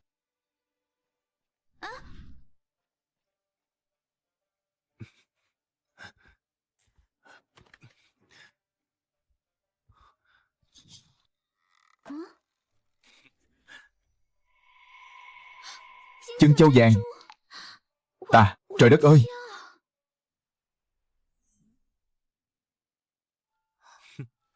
Cô ra, thì ra vụ án tại Đại Thực Phường là do ngài gây ra sao? Cô đang nghĩ đi đâu vậy? 2 hôm đó, đêm đầu là động phòng hoa trúc, đêm sau ta ngủ lại bên giường nhỏ của cô quên cả rồi sao? Không phải ngài là tốt rồi, kỳ thực dẫu là ngài làm cũng chẳng sao cả. Ngươi đang nói lời hồ đồ gì vậy? Tiểu thư, vật này là... Thứ này chính là kim cương. Sắc trắng là thường thấy nhất, loại có màu sắc mới là thượng phẩm. Nhìn xem, thứ sắc hồng kia là đắt giá nhất. Hóa ra đây chính là kim cương. Thật to lớn quá. Ta cũng là lần đầu tiên nhìn thấy viên kim cương lớn đến nhường này. Kìa, nương tử, chỉ là chút vật ngoại thân tầm thường, hà tất phải như vậy?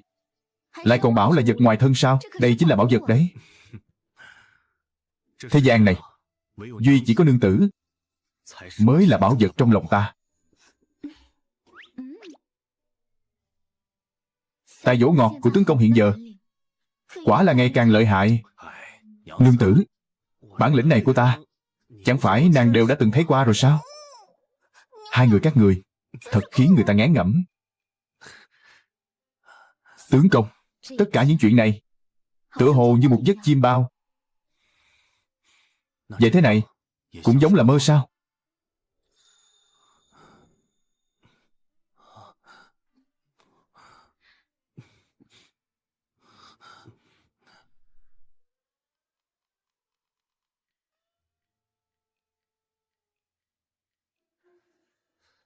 Mấy ngày nay đối với phu nhân, phải chăng ta đã có phần càn rỡ? Tiểu thư, đêm hôm khuya khoắt người còn rửa chân làm gì? Vị Thẩm Lan Quân nhà ta ấy à, lắm chiêu nhiều trò lắm đấy. Sau này, rồi ngươi sẽ tự hiểu thôi. Cái gì gọi là nhà ta chứ? Sao lại bảo sau này sẽ hiểu? Tiểu thư, người đừng có trêu ghẹo nô tỳ, chớ có chối quanh nữa.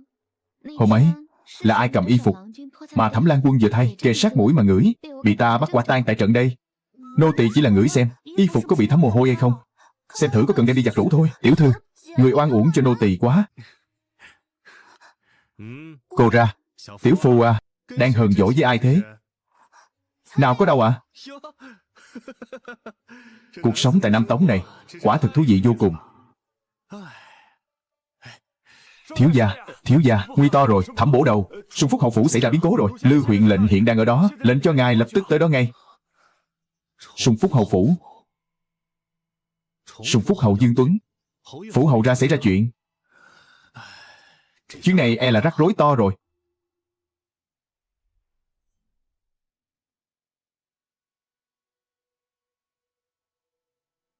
Nào, hương vị không tệ chút nào. Dương huynh, mời, để kính huynh, nào. Thật tốt thay. Kìa, hãy nhìn xem. Chư vị, đa tạ chư vị đã nể mặt. Hãy cùng ta cạn chén rượu này. Mời, cùng cạn chén. Đa tạ hầu ra.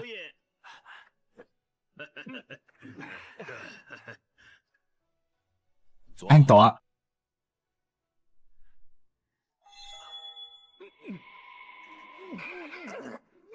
Người đâu? Có kẻ hành thích hầu ra, mau tới đây. Chuyện này, cớ sự gì thế này?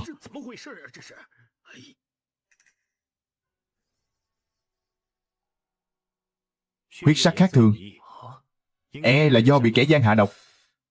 Hầu ra, mau chóng báo quan đi. Huyện lệnh huyện Tiền Đường đã đến chưa? Hạ quan có mặt. Hầu ra, hôm trước ngươi phá được kỳ án Đại Thực Phường. Đầu đường cuối ngõ đều đồn đại ngươi là bậc kỳ tài phá án. Vậy thì hôm nay vụ án này, bản hầu giao việc này cho ngươi lo liệu. Tuân lệnh. Hầu ra tính trọng nhường ấy, hạ quan nhất định sẽ tra xét vụ này, làm cho rõ ngọn ngành. Vậy thì Lư huyện lệnh đã có định liệu gì chưa? Bẩm chư vị thượng quan, có ai hay biết tính danh và quan tịch của người này chăng? Ta biết. Y là hộ bộ tổng lục phẩm Lan Chung, tên gọi Lục Giác Hiểu. Trương Thiên Như này quả thật giận rủi, hôm nay lại ngồi cạnh tên tam quỷ kia.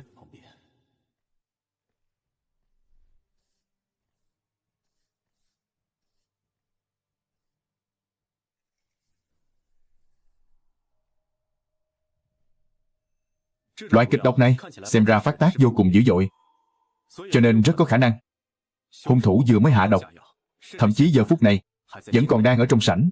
Vậy nên phiền chư vị thượng quan chớ có tùy ý đi lại, tạm thời hãy an tọa tại chỗ, đợi nha dịch huyện Tiền Đường tra xét xong, chư vị tẩy thoát được hiềm nghi, tự nhiên có thể rời đi. Đó là lẽ dĩ nhiên. Ngươi cứ việc ở lại đây tra án. Dẫu sao thì yến tiệc này của ta cũng phải đối ẩm đến tận tàn canh. Tất cả an tọa. Dưới trướng tiểu nhân có một viên bổ đầu tên gọi Thẩm Mặc. Kẻ này nhãn lực tinh tường, khám nghiệm hiện trường vô cùng nhạy bén. Người đâu? Có thuộc hạ truyền hắn đến đây. Tuân lệnh. Lư huyện lệnh muốn phá án, chiêu thức đầu tiên lại là mời thuộc hạ của mình ra mặt trước. Phải chăng Thẩm Mặc Thẩm bổ đầu kia mới thực sự là cao thủ phá án.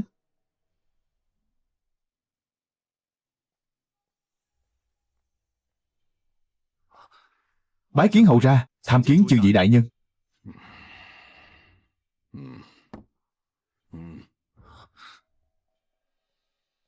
Lư đại nhân, ông hãy nghe ta nói. Vừa rồi khi chúng ta ở đây, lúc đang thưởng rượu, đa tạ hầu ra. Nào, hãy cùng cạn chén này. Người đâu? Mau tới đây. Có kẻ muốn hành thích hầu ra. Người đâu?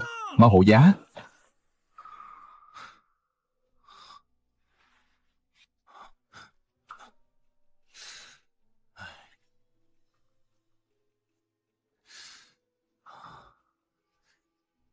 Dám hành hung tại trốn này, hẳn là mất trí rồi. Bẩm hầu ra, ngài có diệu kế gì để truy tìm hung thủ thì mau chóng thi triển đi. Liệt vị đại nhân có mặt tại đây, có ai hay biết về quỷ Phàn Lâu là trốn thế nào chăng?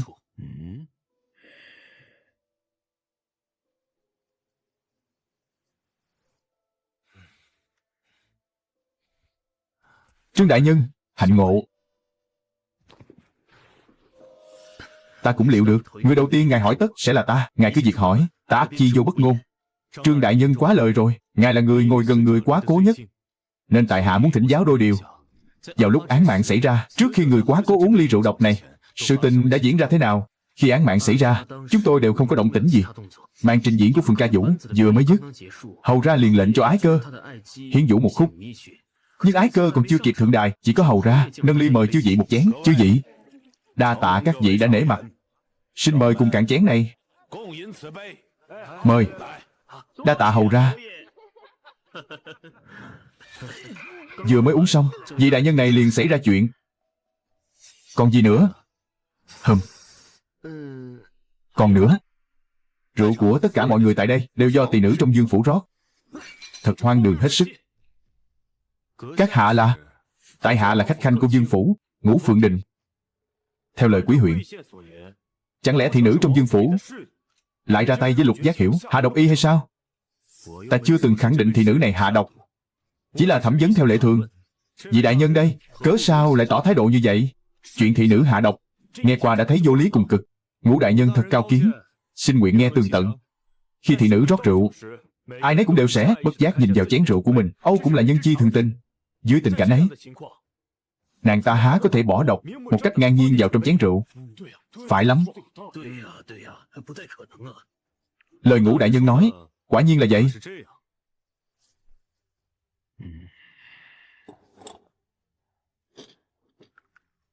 Chính là như thế. Ngươi thử hạ độc cho bản quan xem nào. Nhưng ta đã hạ độc xong rồi.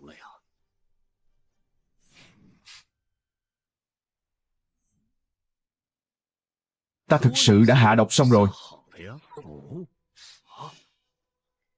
Chiếc chén trước mặt Trương đại nhân hiện giờ chính là chiếc chén mà Lục Giác Hiểu đã dùng. Nếu Ngũ đại nhân không tin, cứ việc uống cạn ly này, xem rốt cuộc có độc hay không. Cái gì? Hắn lại có thể thần không biết quỷ không hay, đánh cháo ly rượu rồi. Đâu chỉ có vậy, hắn còn dám công khai đối đầu với khách khanh của hầu phủ, chẳng nể nang chút mặt mũi nào. Tên tiểu bổ khoái này hóa điên rồi sao? Ta thấy e là vậy. Ngươi, ả thị nữ rót rượu cho bàn đó đâu rồi? Mau lôi ả ra đây cho ta. Bẩm dương ra. Tỷ nữ hầu hạ tại bàn của Trương Thiên Như, tên gọi Đông Cầm. Ả đang ở đâu?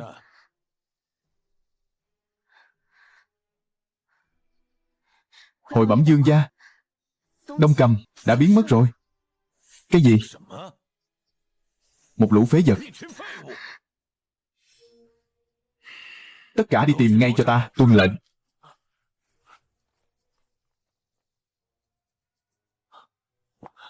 Hầu ra đã tìm thấy Đông Cầm. Ngay dưới hành lang phía tường Đông đại sảnh, nàng ta đã chết rồi. Hãy khiêng thi thể mỹ nhân này vào trong cho ta. Khoan đã, hầu ra chớ vội xáo trộn nơi Đông Cầm bỏ mạng. Tại hạ cùng huyện Tôn đại nhân sẽ vào xem xét trước, để xem liệu có tìm ra chút manh mối nào chăng. Được, cùng đi. Dẫn đường.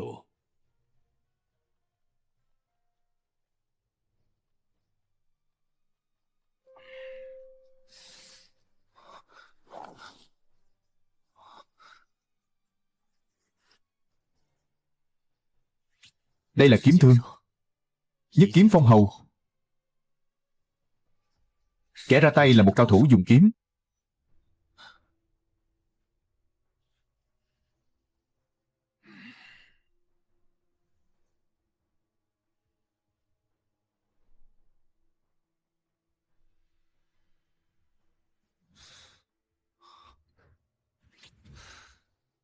Đây là chiếc ly mà Lục Giác Hiểu từng dùng. Sau khi nữ tỳ này hạ độc Lục đại nhân, cũng đã bị kẻ gian sát hại.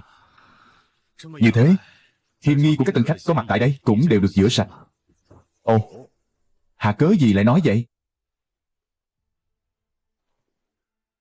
Hầu ra, đây là dạ yến do ngài tổ chức tại hầu phủ. Nếu như hầu ra muốn ra tay sát hại, lý đáng phải chọn một cơ hội tốt hơn mới phải. Hơn nữa, ngay giữa chốn đại đình quảng chúng, liên tiếp gây ra 2 vụ án, lại còn tàn sát đồng bọn. Điều này chứng tỏ đây là một vụ mưu sát nhất thời khởi ý. Lại nói, tại hầu phủ, hết thảy mọi người đều nhận bái thiếp mà đến.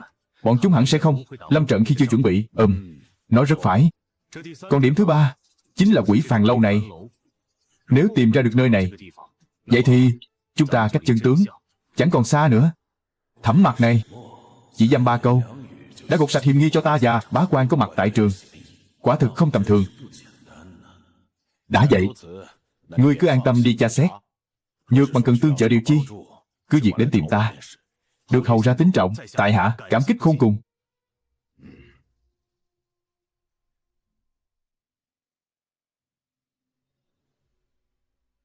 Đêm nay vô ý lỡ lời một câu, thật hối không kịp. Khi ngài nhắc đến tỳ nữ chăm rượu, là đã can dự vào chuyện nội bộ hầu phủ. Trong lòng hầu gia khó tránh khỏi phật ý. May nhờ có ngài kịp thời hóa giải. Bằng không, chỉ vì một câu nói ấy, tại hạ đã đắc tội với vị sùng phúc hầu quyền thế ngút trời rồi. Chuyện nhỏ thôi. Có điều, ta vẫn chưa nghĩ thông, vì sao hung thủ lại chọn ra tay tại yến tiệc long trọng nhường này. Phải đó, huynh không thấy hắn quá vô chi sao? Nếu quả thực muốn đoạt mạng Lục Giác Hiểu, thì chỉ cần đợi trên đường hắn bãi tiệc hồi phủ, một kiếm kết liễu là xong. Biết đâu chừng, chỉ cần chúng ta làm rõ nguyên do vì sao hung thủ lại chọn yến tiệc này để hành hung, thì vụ án này sẽ chân tướng đại bạch. Còn cả Quỷ Phàm Lâu kia nữa, 3 chữ mà Lục Giác Hiểu viết lại trước lúc lâm chung, rốt cuộc có thâm ý gì? Ngươi hiện giờ đã có manh mối gì chưa? Theo phỏng đoán của tại hạ, nguyên nhân cái chết thực sự của Lục Giác Hiểu sớm đã được gieo mầm. Từ trước khi hắn đến phó yến, tại yến tiệc, hắn vốn kiệm lời, chẳng thể nào đắc tội với ai, càng không thể rước lấy họa sát thân.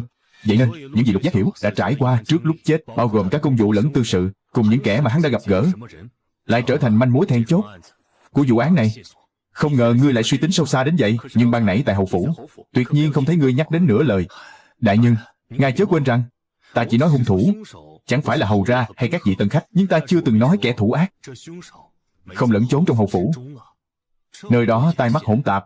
Nếu chúng ta giống chống khu chiên mà rêu dao ra ngoài, thì còn mong gì phá được án nữa. Quả nhiên không hổ danh là ngươi. Ngươi quả thực sở hữu thất khiếu linh lung tâm. Mọi cơ sự về sau đều được ngươi từng bước liệu định. Lợi hại thay.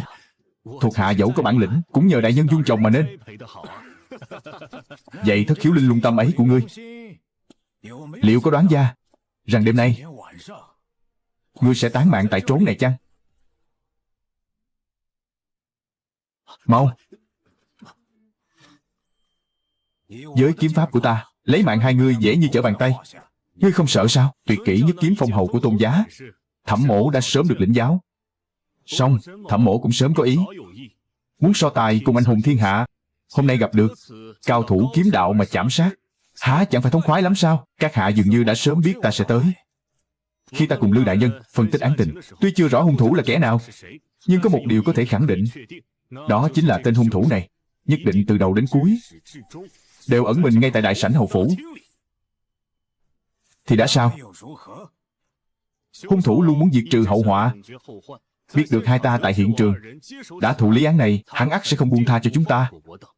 Đáng tiếc thay, thiên tính vạn tính, rốt cuộc vẫn tán mạng dưới tay ta. Cẩn thận! Chẳng ngờ thanh bảo đao tuyệt thế này, lần đầu xuất võ lại là vào lúc sinh tử quan đầu thế này. Đáng ghét! Kẻ đáng chết là ngươi mới phải.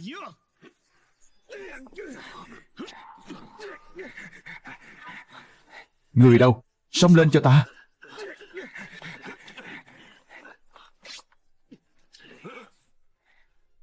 Ngươi quả nhiên đã có chuẩn bị. Ngươi không sao chứ? Bằng không thì sao? Ngươi tưởng ta phí lời với ngươi để làm gì? Ta dây dưa với ngươi hồi lâu, chính là để đợi đám huynh đệ của ta bao vây tới đây. Tiểu tử gian trá, ngươi hãy đợi đấy, ta tất sẽ lấy mạng ngươi.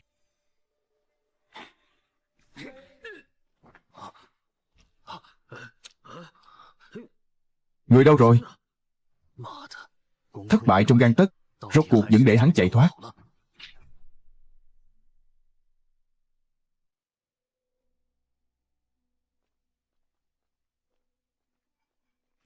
Bẩm hầu ra, bổ khoái thẩm mặc cầu kiến.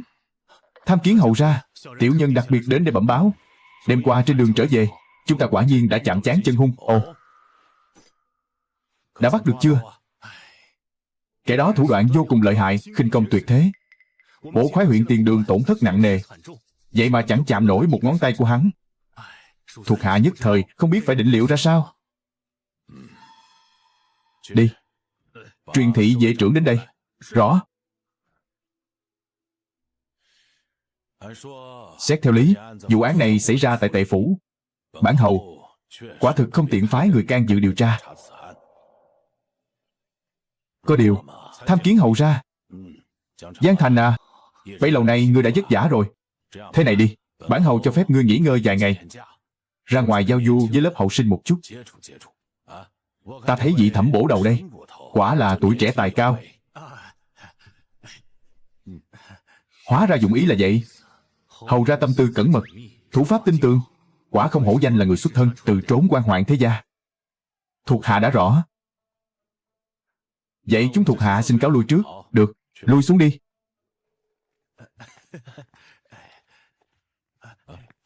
Giang Anh Hùng thoạt nhìn đã biết là bậc hào kiệt chốn võ lâm, bất tất phải khách khí. Tại hạ si trưởng vài tuổi, Thẩm huynh đệ nếu như nể mặt cứ gọi một tiếng Giang huynh là được. Giang mỗ chỉ là kẻ thô kệch, nhưng ý tứ của hầu ra ta đều hiểu rõ. Trong mấy ngày sắp tới, huynh cứ xem ta như hộ vệ, hễ gặp chuyện chẳng lành cứ để ta đứng ra gánh vác là được. Ây chết, đâu cần đến mức ấy, đâu cần đến mức ấy. Chỉ là đồng bọn của đám gian tặc kia, chẳng rõ ẩn giấu bao nhiêu cao thủ. Hầu ra dặn nên giao du rộng rãi, ý là muốn ta tìm thêm cho huynh vài trợ thủ nữa, kẻo đến lúc nguy nan mới hay nhân lực thiếu hụt. Được, chuyện là chúng ta sẽ đi đâu? Khởi uy tiêu cục. Tiêu cục này và hầu phủ ta thường xuyên qua lại. Tổng tiêu đầu với ta cũng là chỗ thăm giao, đến nhờ cậy hắn vài người hẳn không khó. Được. Ồ, khách quý, lão Mạc.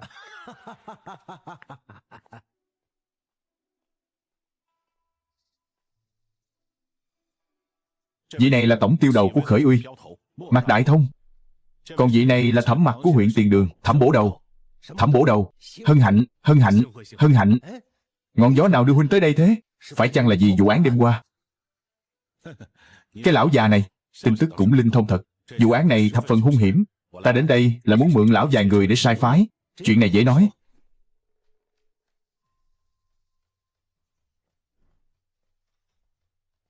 Tiêu đầu.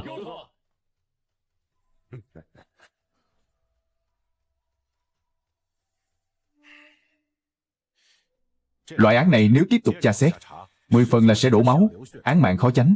Lúc lão phái người đi, cần phải cân nhắc kỹ lưỡng. Điều này ta hiểu rõ. 4 tên đồ đệ này của ta, người trong giang hồ xưng tụng là Khởi Uy tứ kiếm. Luận về võ nghệ, khắp cả tiêu cục, ngoại trừ lão Hủ đây, chẳng thể tìm ra ai cao cường hơn bọn họ. Phen này Mạc tổng tiêu đầu, quả thực đã dốc cạn vốn liếng rồi. Thẩm bổ đầu, ngài xem thử, liệu có dự ý chăng? Dự ý, rất dự ý, đều cao minh hơn chút võ mèo cào của tại hạ, vô cùng dự ý. Có điều, chẳng phải là Khởi Uy tứ kiếm sao? Vẫn còn thiếu một kiếm nữa đâu. Tiểu Lạc, gọi ngươi kìa. Tới ngay đây.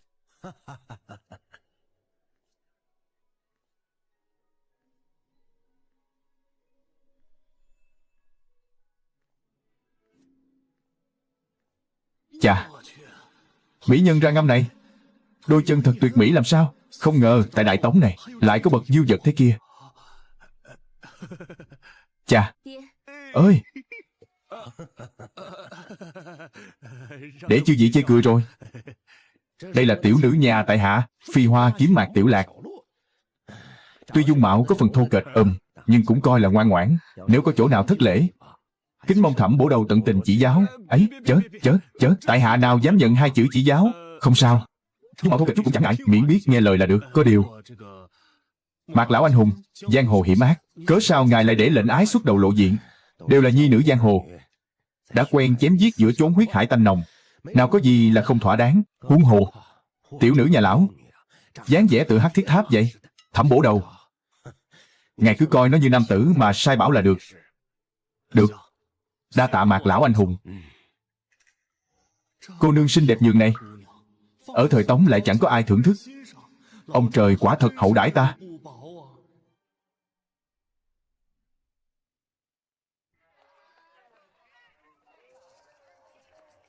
Sư huynh, huynh đệ ta đã uống cạn 5 tuần trà ở đây rồi. Rốt cuộc huynh muốn nói điều chi?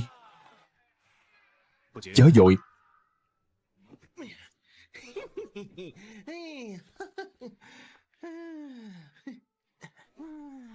Tới rồi.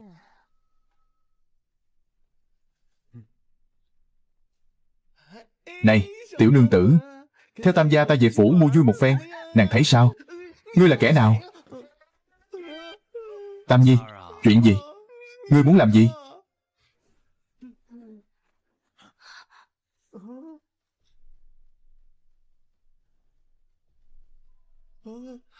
Lại đây.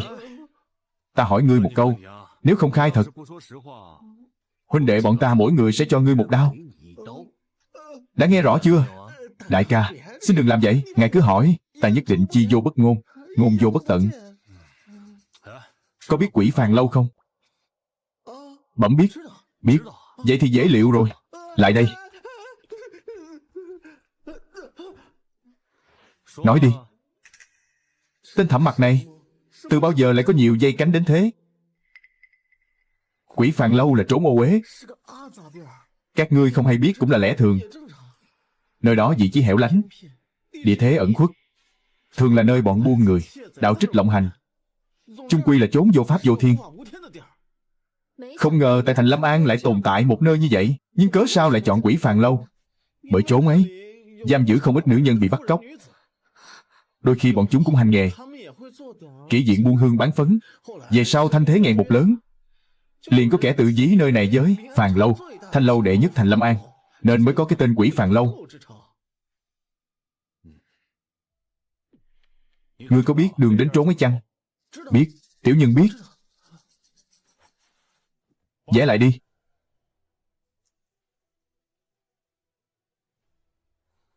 Quỷ Phàn Lâu, rốt cuộc cũng tìm ra ngươi rồi.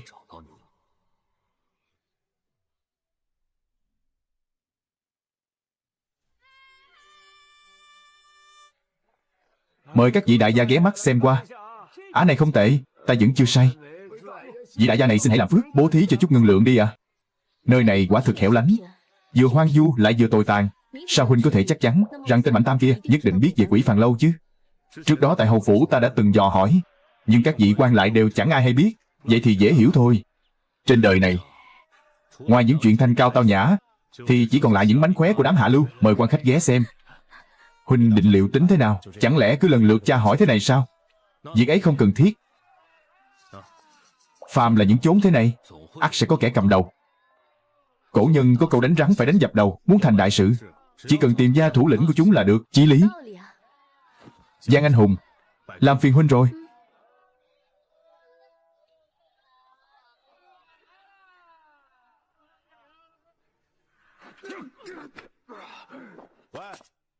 Dẫn ta đi gặp thủ lĩnh của các ngươi, bằng không ta sẽ đá từng cước, cho đến khi ngươi chịu mở miệng mới thôi. Đứng dậy.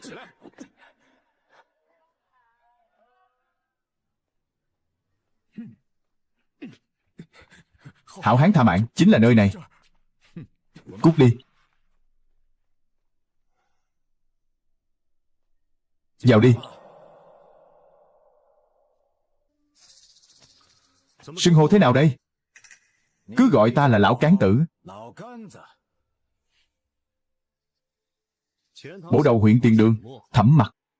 Lão trượng sống những ngày tháng thật tiêu dao tựa thần tiên. Khôi thủ nhà ta chính là hoàng đế. Người lớn nói chuyện, trẻ con chứ xen vào. Còn dám chừng mắt nhìn ta, ta lấy mạng ngươi đấy. Ngồi xuống. Té ra Thẩm Bổ Đầu hôm nay đến đây là để dịu võ dương oai. Vậy thì ta cứ nói thẳng ra đi. Ông đường đường là bậc khôi thủ, mà ngay cả người dưới trướng cũng không quản nổi sao? Cứ nhìn tên tiểu tử khi nãy dám ăn nói với ta như thế. Rốt cuộc là ông không quản được, hay đó vốn dĩ là chủ ý của ông?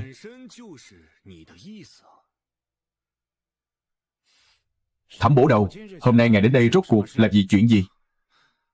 Quả thực là có một chuyện muốn phiền lão nhân ra giúp đỡ. Nhược bằng ta không đồng ý thì sao? Vậy thì chút tình giao hảo giữa chúng ta e là khó mà giữ được nữa rồi.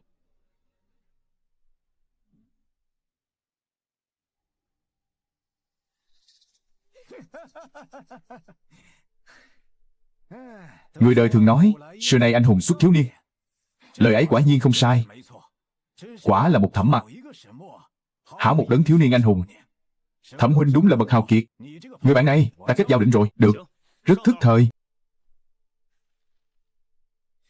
Huynh hưng sư động chúng tới đây là có chuyện gì chăng?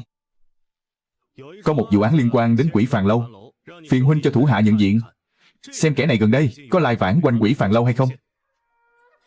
Tiểu tử, ngươi đi đi.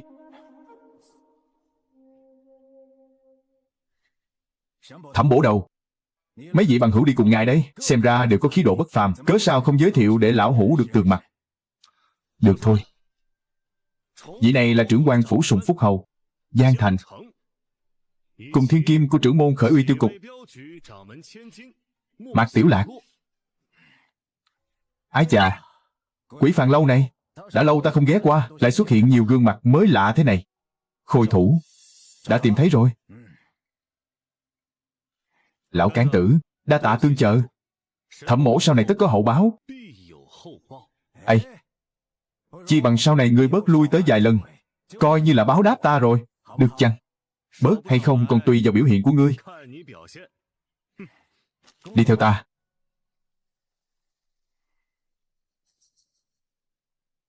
Người trẻ tuổi trong bức họa này trước đây quả thực từng lui tới trốn này. Hắn mỗi lần đến đều tìm tới chỗ tên buôn người gọi là Mông Đà Tử để tá túc, đợi đến rạng sáng mới rời đi.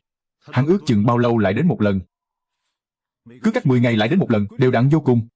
Một ngày cũng chẳng sai biệt. Đây chính là nhà của Mông Đà Tử.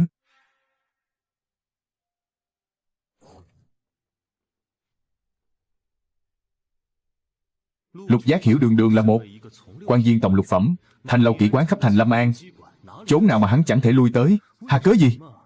Hắn lại khăng khăng chui vào cái trốn đê hèn hạ đẳng này để lưu túc, chẳng phải là điên rồi sao?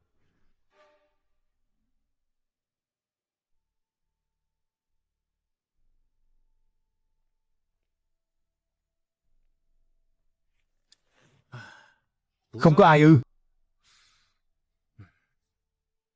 Mông Đà Tử đi đâu rồi? Tiểu nhân không hay. Được thôi. Vậy hãy nói những gì ngươi biết. Mông Đà Tử vốn lưng gù bẩm sinh, còn lại thì cũng chẳng khác gì bọn ta.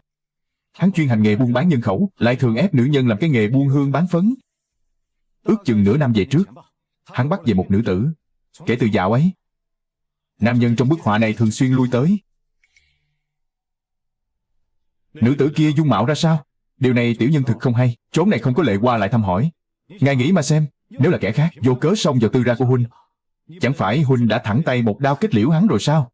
Nữ nhân này từ khi dọn đến chưa từng bước chân ra khỏi cửa, chẳng ai hay biết dung mạo ả ra sao. Vậy đã bao lâu rồi huynh không gặp Mông Đà Tử? Khoảng chừng mùng 1 tháng 2. Khi thiếu niên này đến tìm bọn họ, Mông Đà Tử và nữ nhân kia vẫn còn ở đó. Còn về sau thế nào thì tại hạ không rõ. Thôi được, manh mối lại đứt đoạn rồi. Đi thôi.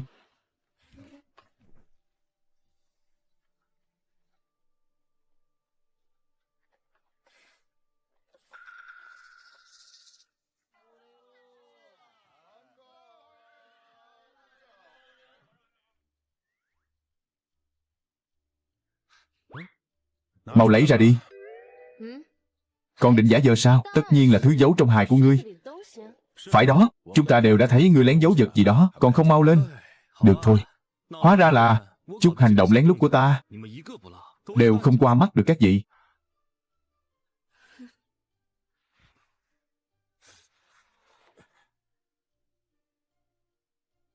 Thế này là ý gì? Ngươi chỉ cậy một nắm đất dưới nền rồi mang về đây sao? Khi ta vừa bước vào đã ngửi thấy một mùi máu tanh phảng phất. Vả lại, lớp đất trên bề mặt cũng có dấu vết bị huyết tươi thấm đẫm.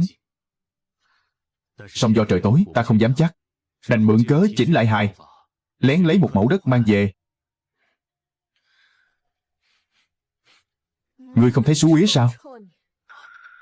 Quả nhiên có mùi huyết tanh. Xem ra Mông Đà Tử và nữ nhân kia thực sự đã bị sát hại.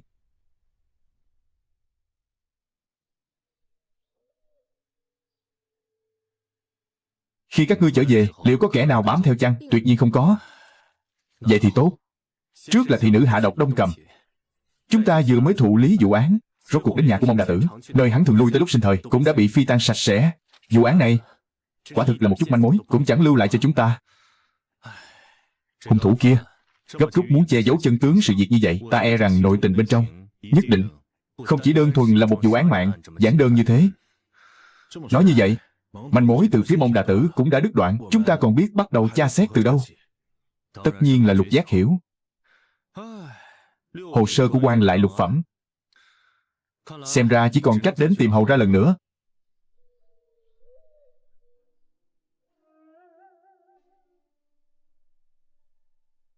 E là Thẩm Bổ Đầu đã tới. Cho mời vào. Tại hạ sao dám nhận? Chữ mời này của Hầu Ra. Nơi này của Hầu Ra quả thực là chốn bồng lai tiên cảnh. Người đời đều đồn đại thương nhi của ta tự tay chế gia tâm tự hương là nhất tuyệt thành Lâm An. Thẩm Bổ Đầu thấy thế nào? Quả thực là không tồi. Chỉ hiềm nổi giữa chốn bồng lai tiên cảnh này lại để một kẻ phàm phu như tại hạ lạc bước vào, há chẳng phải là làm uổng phí tài nghệ pha hương tuyệt diệu của hạng cô nương sao? Người à, thật là làm mất cả nhã hứng. À phải rồi, việc điều tra vụ án thế nào rồi? Mọi sự vẫn thuận lợi chứ? Nhân lực vô cùng đắc dụng, giúp Thẩm mỗ không còn nỗi lo về sau. Đa tạ Hầu Ra đã hậu đãi. Ấy, chẳng đáng nhắc tới. Hầu Ra, chuyến này tại hạ đến là có một việc, muốn phiền Hầu Ra ra tay tương trợ. Ồ, nói nghe xem nào. Vị quan viên đã khuất Lục Giác Hiểu kia, tại hạ muốn đến nha, môn hộ bộ nơi ông ta đương chức để tra xét một phen. Chỉ hiềm nổi tại hạ, phần hèn chỉ là một bổ đầu huyện nha, mạo muội đến hộ bộ nha môn tra án, e là sẽ bị người ta đuổi đánh ra ngoài mất. Việc này có gì khó? Ta viết cho ngươi một tờ thủ bút là xong. Người đâu? Bẩm Hầu Ra. Soạn cho hắn một tờ chát đến hộ bộ, đóng ấn tín của ta vào. Tuân lệnh.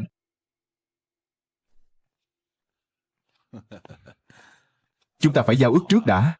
Ngươi cầm thủ bút của ta, tuyệt đối không được đến nha môn người ta mà tự tiện lục soát, gây náo loạn đến gà bay chó chạy đâu đấy. Kìa, đương nhiên là không rồi. Hầu Ra cứ an tâm. Ta thấy vị Thẩm Bổ Đầu này tự có bản lĩnh khiến người khác phải phục tùng.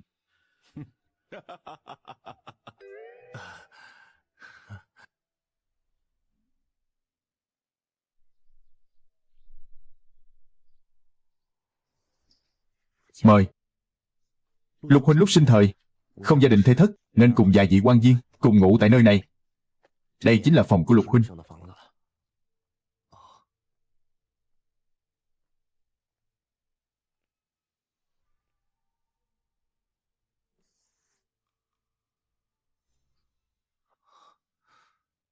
Hữu Lao Ngô huynh, không có chi, ngài cứ xem xét.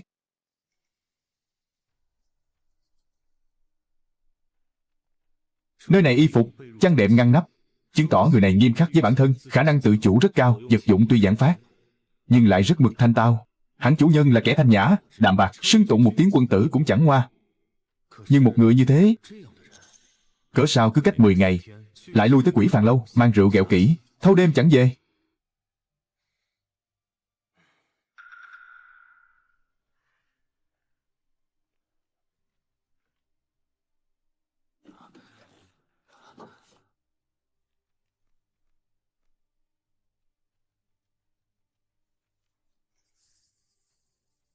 Phúc Kiến Lộ, Phủ Phúc Châu, cha dâng lên bờ cải tịch, Quảng Nam Tây Lộ, Phủ Tĩnh Giang gặp thủy hoạn, nông hộ mất đất lưu tán khắp nơi. Chuyện này quả thực nan giải.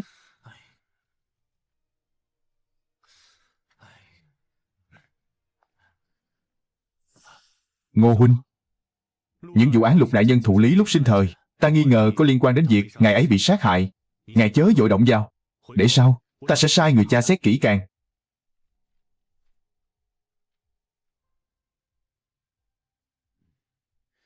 Đã là chủ ý của hầu ra, tại hạ cũng chẳng tiện đa ngôn, mong ngài sớm ngày tìm ra đầu mối, phá giải vụ án của Lục huynh, bắt được hung thủ, xử trảm đền mạng. Giao tình của hai người họ thâm hậu đến vậy sao? Nhất định. Phải rồi, Ngô huynh, ta thấy mỗi tập quyển tông ở đây đều cần đến 7-8 ấn triện. Đây là lệ thường của hộ bộ chăng? Không sai, khi chúng ta xử lý việc thay đổi hộ tịch, hoặc là liên quan đến cương vực đất đai, hoặc là dính dáng đến các vụ án hình danh. Cho nên chúng ta suốt ngày phải ôm quyển tông, đi lại khắp các nha môn. Thiếu một ấn triện hay bút phê đều không xong. Đa tạ.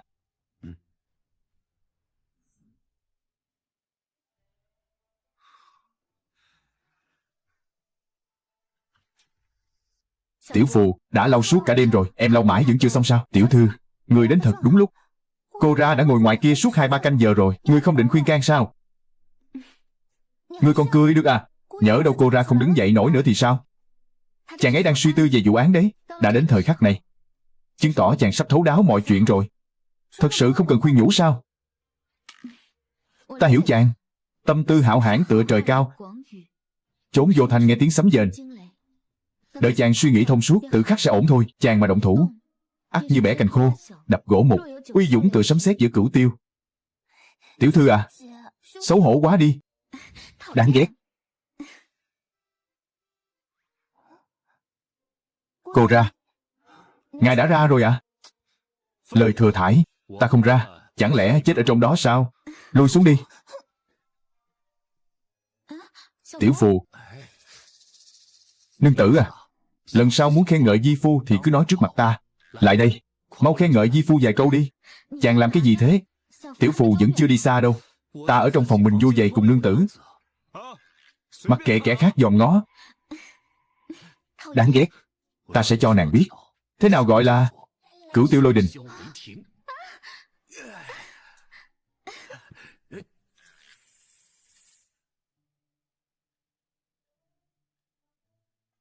Nam nhân thối tha chỉ biết chìm đắm trong men rượu. Thẩm huynh, từ lâu đệ đã muốn mời huynh một chén. Hôm nay cuối cùng huynh cũng nể mặt đệ. Ây ra, quá khen, quá khen. Lại nói, tình hình vụ án hiện nay thế nào? Nhắc đến chuyện phá án, tên hung phạm này võ công cao cường, tâm tư vô cùng ngoan độc. Hễ chúng ta vừa phát hiện được manh mối, liền bị hắn giết người diệt khẩu, cắt đứt nguồn tin. Quả thật là khó lòng phòng bị. Chuyện này cũng chẳng khó. Lư đại nhân và Thẩm bổ đầu tài trí bực nào? Kỳ án miêu yêu trước đây, chẳng phải cũng đã dễ dàng phá giải đó sao? Vụ án này, hẳn cũng sẽ như vậy. Trương đại nhân quá khen rồi.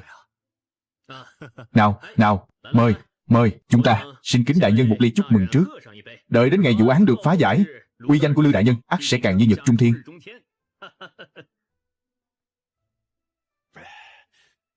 Hầu ra.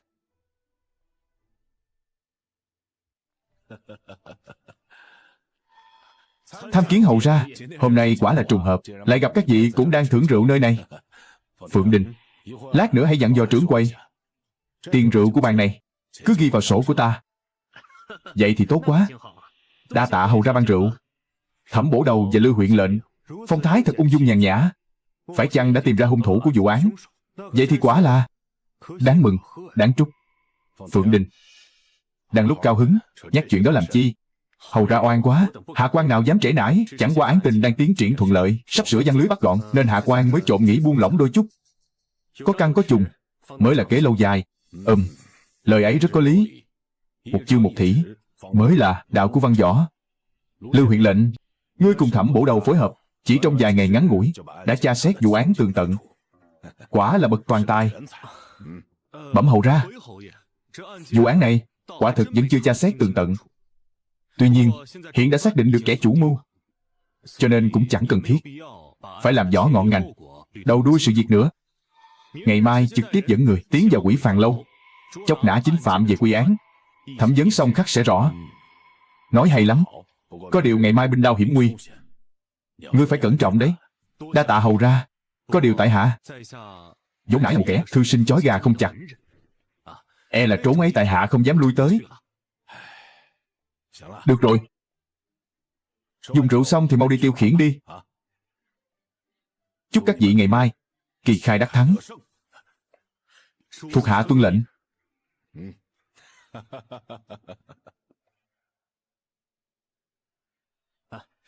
Huynh cũng thật là to gan. Chuyện phá án trọng đại mà huynh dám mạnh miệng nhận lời như thế, lại còn dám khẳng định ngày mai sẽ bắt được hung phạm. Phải vậy, ngày mai chúng ta sẽ đi dây bắt tên hung phạm đó quy án. Ngươi thực sự nắm chắc phần thắng sao? Tên tiểu tử thối này, đến ta mà ngươi cũng dám giấu giếm. Vốn dĩ ta không định bẩm báo với ngài, chỉ sợ ngài để lộ sơ hở. Chẳng ngờ huyện tôn đại nhân thoáng chốc đã đoán ra. Quả nhiên là băng tuyết thông minh. Huệ chất lan tâm. Nào, kính ngài một ly. Ngươi bớt lời đi, đến lời tân bốc cũng nói chẳng xong.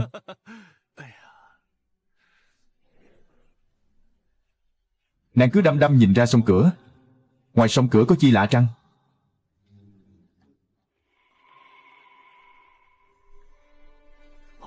Ồ, ta hiểu rồi.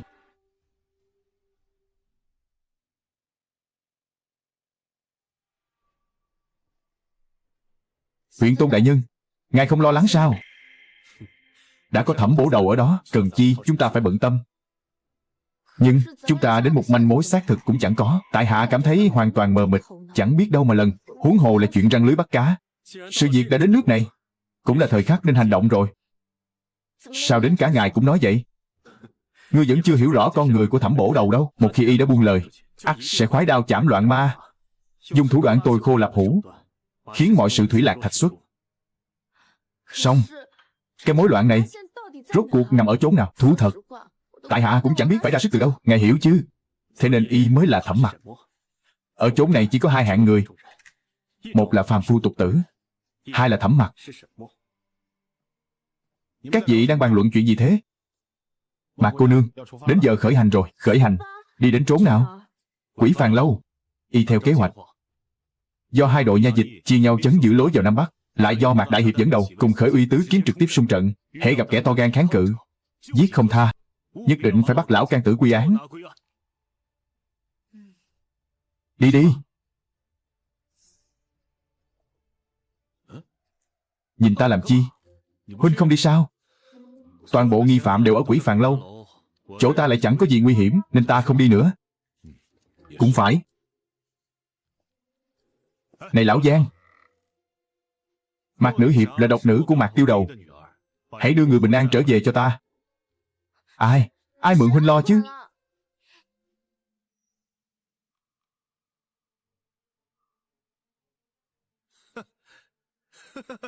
Ái chà, cái này thú vị thật. Chuyện gì mà thú vị đến thế?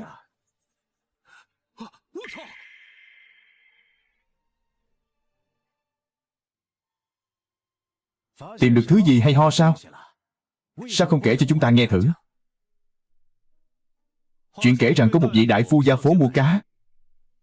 Hắn vừa ra phố mua cá, bèn có người mời y xuất chẩn. Y đành phải xách theo con cá tìm đến tư gia người bệnh. Người bệnh này ấy lại là một vị cô nương chưa xuất giá. Y bèn đặt con cá ở ngay dưới lầu, rồi lên lầu trên bắt mạch cho người bệnh. Nhưng đương lúc bắt mạch, y bất giác lại sinh lòng lo lắng cho con cá của mình, bèn cất tiếng hỏi vị tiểu thư: bên dưới của cô có mèo hay không? Vị tiểu thư kia nghe vậy, chỉ biết thẹn thùng mà đáp: chỉ lưa thưa vài ba sợi mà thôi. Kìa, cớ sao các ngươi lại chẳng cười? Đại địch trước mắt mà tâm thế vẫn điềm nhiên. Cũng chỉ có kẻ như ngươi mới có bản lĩnh đó. Chỉ tiếc thay, cái đầu thông tuệ này của ngươi hôm nay đành phải đầu lìa khỏi cổ. Khoan đã, đầu có lìa khỏi cổ hay không vẫn chưa thể định đoạt. Có điều nhìn thấy ngươi rồi ta mới dở lẽ. Hóa ra hắc y sát thủ ngày hôm đó chính là ngươi. Mùi vị của vôi bột thế nào? Lão già kia, ngươi nói đúng. Còn cả nàng nữa, lúc ban đầu ta cũng chưa nghĩ thông suốt. Hóa ra nữ nhân mà mụ điên kia dùng để chiêu khách lại chính là ái cơ của Dương gia, Hạng Thường Nhi. Lời bọn họ nói quả không sai. Ngươi quả thực sở hữu thất khiếu linh lung tâm.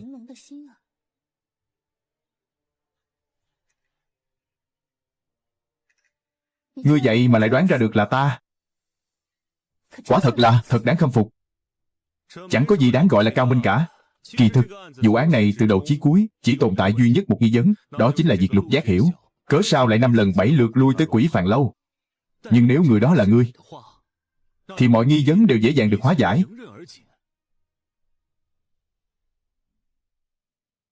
Thừa mong Thẩm đại nhân đã quá đề cao. Ngươi hết lần này đến lần khác dụ dỗ một Lục Giác Hiểu tựa như Khổ Hạnh Tăng, lợi dụng hắn để giúp ngươi thực hiện mưu đồ của các ngươi, chỉ tiếc cho Lục Giác Hiểu.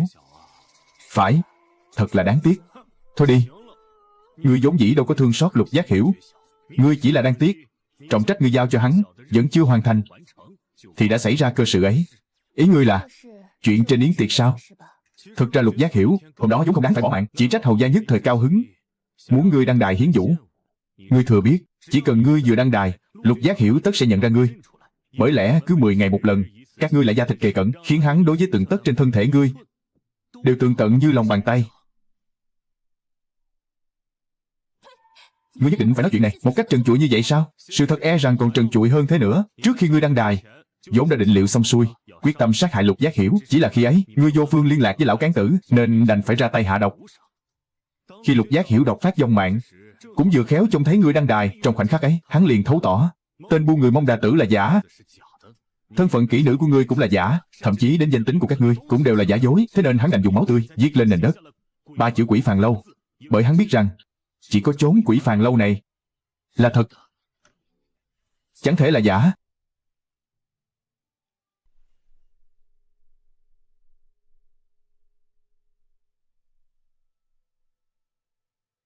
Suy luận của huynh quả thật không sai một ly. Song ta không hiểu, huynh làm cách nào lại liên hệ ta cùng nữ nhân ở Quỷ Phàn Lâu kia lại với nhau? Giữa ta và ả rõ ràng chẳng có chút can hệ nào. Nhắc tới chuyện này, từ ngày vụ án phát sinh, ta đã biết rằng người trong hầu phủ chắc chắn có điều khuất tất. Xét theo tình thế tại hiện trường hôm ấy, hiềm nghi của hầu ra cùng các vị tân khách về cơ bản đã có thể loại bỏ. Vậy kẻ duy nhất còn lại chính là người thân cận trong hầu phủ. Vì lẽ đó, ta từng có lúc nghi ngờ là tên Ngũ Phong Đình kia, bởi hắn luôn tìm cách đối đầu với ta. Xong, sau đó ta đã ngẫm ra rồi, kẻ đó chính là ngươi, cũng chỉ có thể là ngươi. Vì sao? Bởi hôm qua tại Tửu Lầu, ngươi cứ mãi ngắm nhìn cánh diều. Cánh diều ư? Đó phỏng có tính là sơ hở gì? Thứ ngươi nhìn chẳng phải là cánh diều, mà là ánh mắt khi ngươi trông theo cánh diều ấy. Ngươi đang ngẫm rằng phận mình bị phái đến bên cạnh Sùng Phúc Hầu cũng tựa như cánh diều kia vậy, chẳng biết sẽ phiêu dạt về phương nào, hoặc giả sẽ vùi thay tại một chốn vô danh nào đó. Chẳng lẽ kẻ này là yêu ma? Bằng không sao hắn thấu tỏ tâm can ta? Mấy nỗi tâm tư ấy ta nhìn qua liền thấu, bởi lẽ làm nội gián ta vốn đã lão luyện rồi, thông minh lắm. Đáng tiếc thay, nếu ngươi không thông minh đến thế, thì có lẽ đã chẳng phải vong mạng. Ai bảo hôm nay ta sẽ tuyệt mệnh, ta đã sớm liệu trước. Trong hầu phủ có kẻ nội gián, thế nên hôm qua khi gặp mặt tại Tửu Lầu, ta đã sớm liệu định dẫn dụ các ngươi tới chốn này. Ngươi tưởng rằng ta không biết hôm nay các ngươi sẽ tới hay sao? Điều ngươi biết quả thực không ít. Những gì ta biết còn nhiều hơn ngươi tưởng tượng đấy. Đã nhìn thấy vật này chưa? Các ngươi dày công toan tính, mưu đồ suốt 3 tháng dòng, chính là để đoạt lấy nó. Lợi Châu Lộ, Hưng Nguyên Phủ, 240 lão binh, thoát binh tịch, nhập hộ tịch. 240 lão binh này thực chất chính là gian tế của địch quốc chăng? Các ngươi muốn thừa cơ công đánh Hưng Nguyên Phủ, rồi vào thời khắc then chốt khiến họ nội ứng ngoại hợp, có phải không? Nhị Dị, Tây Hạ, Mật Điệp, ngươi nói không sai. Cũng thực làm khó cho ngươi. Giữa hàng trăm hàng ngàn án quyển thế này, có thể tìm ra được vật ấy, việc này nào có khó chi. Các vị hãy xem những quyển tông này. Những thứ này đều dùng giấy kiển do Phủ Hưng Nguyên làm ra, là vật phẩm chuyên dùng của hộ bộ. Nhưng riêng tờ này lại dùng giấy thanh đàn bì. Sai biệt quá lớn. Ngươi quả là kẻ thông minh tuyệt đỉnh. Nếu là thần dân đại hạ ta thì tốt biết bao. Nếu không phải tờ công văn này cần đến binh bộ dụng ấn mới có hiệu lực, thì nay mưu đồ của các ngươi là đã thành toàn rồi. Nào ai ngờ được, một mưu kế tinh diệu nhường ấy lại bị hủy hoại trong tay tên hoàng khẩu tiểu nhi nhà ngươi. Tinh diệu ư? Là kẻ nào đã nghĩ ra cái chủ ý ngốc như lợn này, còn dám buông lời sất sượt vô chi? Lợi Châu Lộ và Tây Hạ vốn chẳng tiếp giáp, dẫu các ngươi có chiếm được cũng chẳng thể trấn thủ. Trước mắt Tây Hạ cùng nước ta đều nguy như trứng xếp chồng, mai này đều có nguy cơ vong quốc diệt chủng. Trong tình thế hiện nay, nếu hai nước giao hảo, may ra còn một đường sinh cơ, Vậy mà các ngươi lại chỉ chăm chăm cướp bóc, hành xử như vậy chẳng phải vô chi như lợn hay sao? Vong quốc diệt chủng, ý ngươi muốn nói đến Kim quốc ở phương Bắc. Binh mã của chúng sớm đã mất hết nhuệ khí, làm gì còn sức mà nam hạ. Kẻ ta nói đến là Mông Cổ, tên vô chi này. Hiện giờ Kim quốc, Tây Hạ và cả nơi này, tất cả đều đang lâm nguy, đã đến nước này rồi, mà các ngươi vẫn chỉ nghĩ đến chuyện cướp đoạt, thật là có tiền đồ. Không ngờ một tên bổ khoái nhỏ nhoi như ngươi lại tường tận sự tình đến thế. Chớ nghe hắn khua môi múa mép. Dẫu cho ngươi túc trí đa mưu, phá giải được vụ án này rõ ràng rành mạch thì đã sao chứ? Ngươi vẫn phải bỏ mạng dưới kiếm của ta mà thôi. Lão can tử,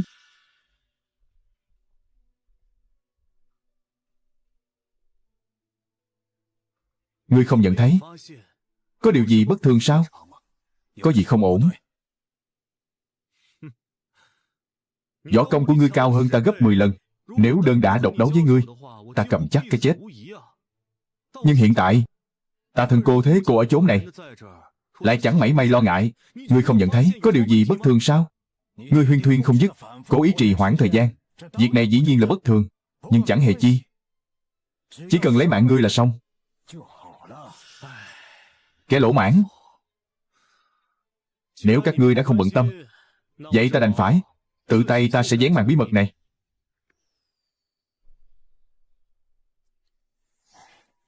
Thực ra toàn bộ binh lực dưới trướng ta, Khởi Uy Tứ Kiếm và thị vệ trưởng Giang Thành, vốn dĩ chưa từng đến Quỷ Phàn Lâu. Hôm qua ta cố ý lệnh cho hầu phủ tung tin, chính là nhằm dẫn dụ các ngươi tới chốn này. Hiện giờ các ngươi đã là cá nằm trong rọ rồi.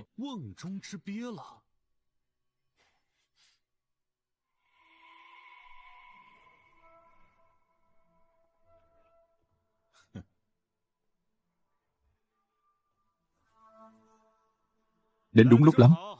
Bọn họ đâu rồi? Mau gọi Khởi Uy Tứ Kiếm ra đây. 5 người chúng ta hợp lực bắt lấy lão già này trước đã.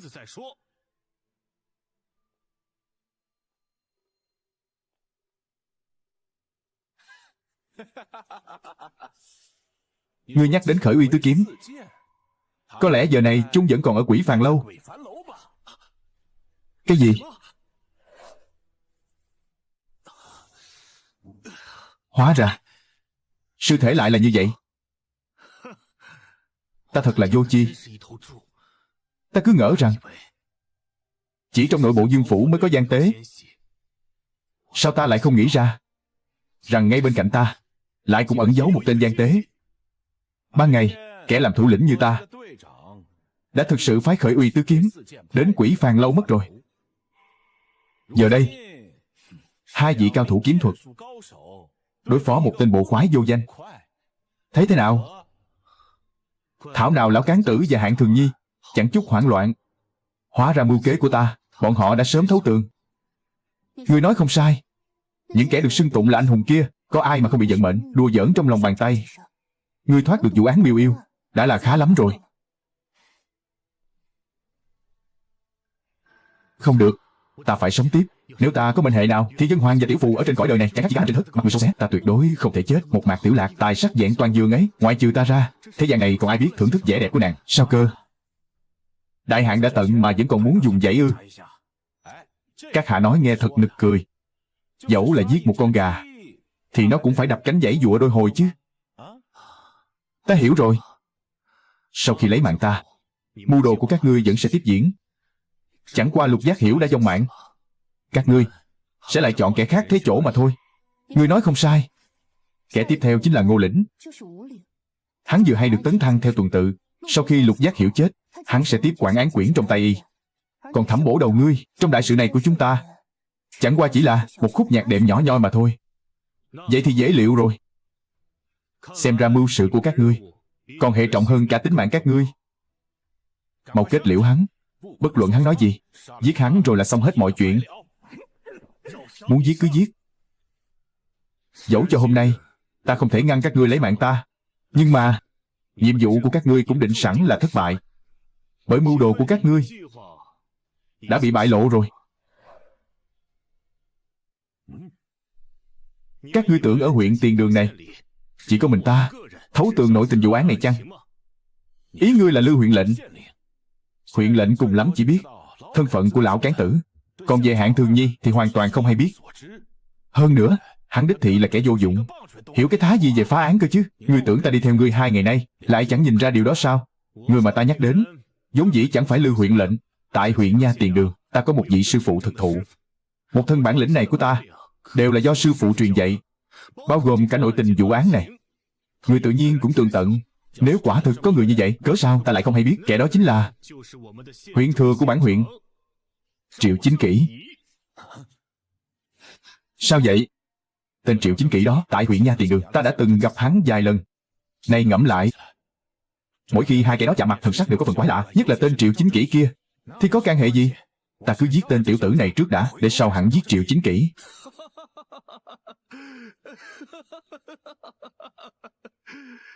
Không kịp nữa rồi. Tài trí của sư phụ ta vốn cao hơn ta. Chúng ta đã hẹn trước, hôm nay sau khi bắt được hung thủ sẽ cùng nhau thẩm tra. Nay giờ dậu đã qua mà ta vẫn chưa quay về. Người hẳn đã đoán được ta đã gặp chuyện chẳng lành. Cho nên hiện giờ, nếu người không đến phủ Sùng Phúc Hậu cầu viện thì cũng đang trên đường đến hình bộ để báo án rồi. Lão Giang, thà tin là có. Ngươi hãy đến huyện Nha chặn đường tên Triệu Chính Kỷ đó. Nếu hắn không có ở đó thì ngươi hãy đến hầu phủ canh chừng. Trong hầu phủ có quá nhiều kẻ biết mặt ta. Nếu ta đi, e rằng sẽ bị chúng nhìn ra sơ hở. Nhưng mà tên đó, với chút bản lĩnh cỏn con của hắn, một mình ta chấp 10 tên cũng được. Còn không mau đi. Chuyện này quả thực là phỉ di sở tư. Vốn dĩ ngươi được phái đến để hộ vệ ta, nay lại trở thành tử địch của ta. Thật là kỳ quái. Chết rồi thì sẽ chẳng thấy lạ nữa đâu. Khoan đã, mạo muội xin hỏi một câu. Giờ ta cầu xin tha mạng, liệu có còn kịp chăng? Ngươi đã nhục mạ chúng ta một trận, lại còn suýt làm hỏng đại sự. Này, lại còn muốn cầu xin tha mạng sao? Dĩ nhiên rồi. Kẻ thông minh cũng cần biết minh triết bảo thân, cũng cần thăng quan phát tài. Giả lại, nếu ta ra ngoài rêu rao với thiên hạ rằng ái cơ của hầu phủ là mật điệp Tây Hạ, lại còn tư thông với thị vệ trưởng, thì người ngoài cũng chẳng ai tin. Giả lại, nếu ta thực sự nói như vậy, hầu ra sẽ xử trí ta thế nào? Ngươi có ý gì? Ý của ngươi là ngươi đã tra rõ vụ án, nhưng lại không định vạch trần chúng ta sao? Không sai. Hơn nữa ta biết, những lời này nói với kẻ khác đều là vô ích. Chỉ có nói với một nữ nhân thông tuệ như nàng thì mới có thể thấu hiểu được. Ta đã nghe rõ rồi. Ngươi xảo ngôn loạn ngữ một hồi như vậy, chẳng qua là muốn trì hoãn thời gian, bảo toàn cái mạng nhỏ của mình mà thôi. Không ngờ lại bị nữ nhân nhà nàng vạch trần rồi. Quả nhiên là thông tuệ. Vậy các người có muốn biết ta bắt đầu phát giác bên cạnh hầu gia xuất hiện nội gián từ khi nào không? Chính là lúc ở Quỷ Phàn Lâu, ngươi phát hiện trong phòng có huyết tích, liền biết Mông Đà Tử đã bị diệt khẩu. Tất nhiên là không. Sát nhân diệt khẩu chỉ chứng tỏ hung thủ hành sự cẩn trọng. Ta há lại vì thế mà suy diễn ra được. Nguyên do thực sự là bởi lão can tử đã phạm phải một sai lầm chí mạng. Sai lầm chi? Chính là hôm đó, sau khi ta lục soát phòng của Mông Đà Tử, rời khỏi Quỷ Phàn Lâu, hắn thế mà lại chẳng hề phái người bám theo ta. Thậm chí ta còn nghênh ngang bước ra khỏi Quỷ Phàn Lâu, lại còn tiện tay lấy đi một nắm đất. Hắn vẫn không chút kiêng rè. Biết đâu chừng hắn vốn không hay biết ngươi đã lấy đi nắm đất ấy. Sao có thể chứ? Đó là do ta cố ý phô bày cho các người xem đấy. Sao cơ? Tại yến tiệc hôm nọ, thân thủ cháo đổi vật của ta, ngươi cũng đã được chứng kiến rồi mà. Nếu ta thực tâm muốn, hành sự thần không biết quỷ không hay, muốn đoạt lấy một vật, ta há lại để Giang Thành phát giác sao? Thủ đoạn của ta dụng về đến thế ư? Phải. Hắn rõ ràng có thể thần không biết quỷ không hay mà thực hiện việc này, nhưng lại cố ý để tất cả những người có mặt đều tận mắt chứng kiến. Sau đó thì sao? Người tại trường lúc ấy đều đã thấy, bao gồm cả tên tiểu tử đó. Vậy mà hắn lại vô cùng dứt khoát thả ta rời đi. Điều này hàm ý gì? Điều này cho thấy hắn vốn chẳng cần phái người theo dõi ta, mà vẫn tường tận từng giờ từng khắc ta đã trải qua những gì. Đây há chẳng phải là có kẻ nội gián hay sao? Chỉ dựa vào điều này mà huynh dám khẳng định chắc chắn thế sao? Dĩ nhiên là còn nữa. Cái trốn Quỷ Phàn Lâu kia, giết người thì dễ, phi tang thi thể mới khó. Nơi ấy ban ngày mọi người đều ngủ, đêm xuống mới mở cửa làm ăn. Bất luận là ban ngày lén lút vận chuyển thi thể ra ngoài, dẫu là đêm đen, muốn ngang nhiên vận chuyển thi thể ra ngoài cũng là điều không thể, trừ phi là khôi thủ của Quỷ Phàn Lâu. Lão cán tử chỉ vài sơ hở nhỏ nhặt ấy đã vạch trần thân phận mà ta và lão cán tử dày công duy trì bao năm qua. Tên yêu nghiệt này rốt cuộc có phải là người hay chăng? Kẻ này quyết không thể lưu lại, giết hắn cho ta. 4 gã vô chi kia, ta đã phí tổn tâm cơ, dốc cạn sức lực đã trì hoãn lâu như vậy, cớ sao bọn chúng vẫn chưa tới? Huynh thật sự muốn động thủ với ta sao? Kỳ thực, tuyệt kỹ chân chính của Thẩm mỗ gọi là Phi Thiên Ngự Kiếm Lưu Bạc Đao thuật. Giang huynh, cẩn trọng. Thẩm mỗ xin thất lễ. Chỉ dựa vào thanh chỉ cùng này của ngươi sao? Nếu võ công của ngươi đã có danh xưng lẫy lừng đến thế, vậy thì ngươi cớ sao còn chưa xuất chiêu? Ta đang đợi. Đợi điều chi? Đợi các hạ bất kiêu bất táo, đợi các hạ hành công viên mãn, đợi các hạ nhân kiếm hợp nhất, lại đợi các hạ khí thế ngưng trầm. Thú thật, Thẩm mỗ hiếm khi gặp được địch thủ như các hạ. Nếu như đợi khi các hạ hành công chưa mãn, mạo muội ra tay, há chẳng phải là thắng chi bất võ sao? Cho nên Thẩm mỗ quyết định đợi ngươi. Ta đợi ngươi. Ta không thể nghe lọt tai nữa. Kẻ này miệng lưỡi giảo hoạt. Giang Thành, ngươi vẫn chưa nhận ra sao? Hắn đang cố tình trì hoãn, quyết không chịu câm miệng đâu.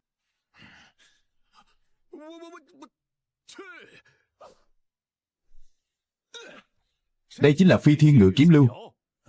Thứ quỷ quái gì vậy?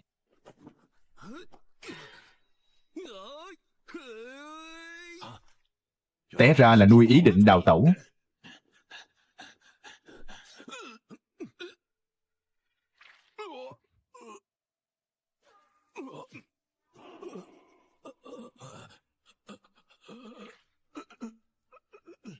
Ngươi địch lại được 10 kẻ nào đây?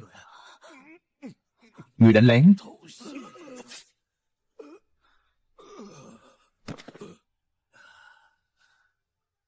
Phá phong bát đao khổ luyện bấy lâu, cuối cùng cũng có đất dụng võ.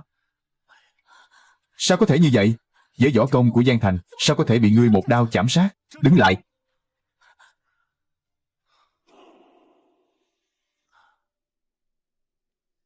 Thật đáng tiếc. Nữ nhân kiều diễm nhượng này lại chẳng phải thần dân Đại Tống ta. Ngươi vì một quyết định ngẫu nhiên của hầu ra mà lâm vào tuyệt cảnh. Ta cũng vì một chút sơ suất của lão can tử mà bại lộ hành tung. Cục diện hiện thời tuy đã xoay chuyển, nhưng cũng chỉ là ý trời mà thôi. Chúng ta đều tự cho rằng bản thân là kẻ cao minh.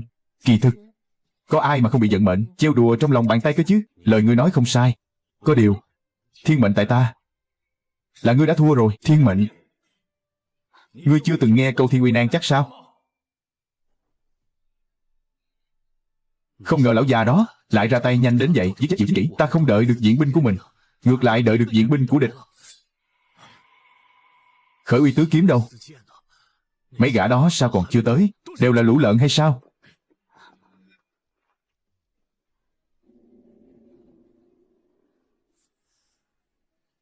Ngươi bảo ai là lợn? Nữ nhân này giao cho ta. Các ngươi đối phó lão già đó, cẩn thận đó. E là nàng ta biết chút võ nghệ. Đối phó với nữ hiệp, ta vốn rất thạo.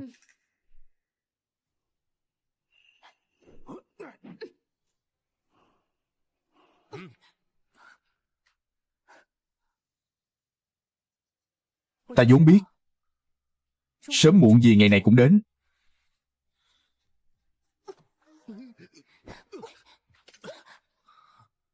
Nữ nhi đối phó nam nhân, quanh đi quẩn lại cũng chỉ bấy nhiêu chiêu thức.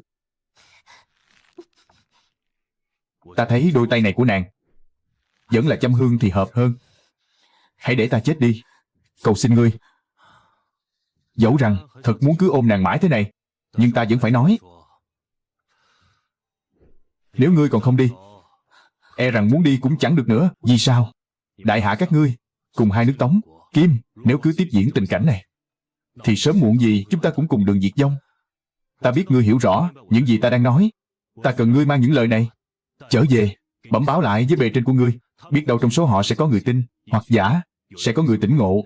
Nếu người Tây Hạ thấu tỏ được sự tình này, thì chúng ta Âu cũng còn chút hy vọng. Sẽ chẳng ai hiểu đâu. Kẻ quyền cao vốn dĩ thiển cận, bọn họ ngạo mạn vô chi. Có ai chịu tin những chuyện này chứ? Chỉ cần bọn họ vẫn còn người biết lắng nghe, thì chúng ta chung quy vẫn còn một tia hy vọng. Môi hở răng lạnh, đạo lý hiển nhiên nhường ấy, tất sẽ có người thấu hiểu. Ta muốn ngươi đem những lời này về thuật lại cho bọn họ. Giả lại, ngươi cũng nên tự bảo trọng. Bởi lẽ sau này chúng ta sẽ còn tái ngộ. Ngươi thật sự muốn thả ta đi sao? Hoàng kiếm cho ngươi, mau rời khỏi đây. Đao này tặng ngươi, Ngày sau, nếu để ta gặp lại ngươi, ta cũng tha cho nàng một mạng.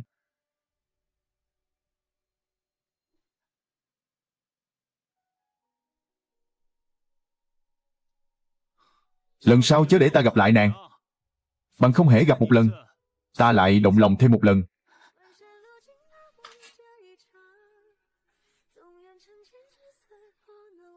Chuyện gì thế này?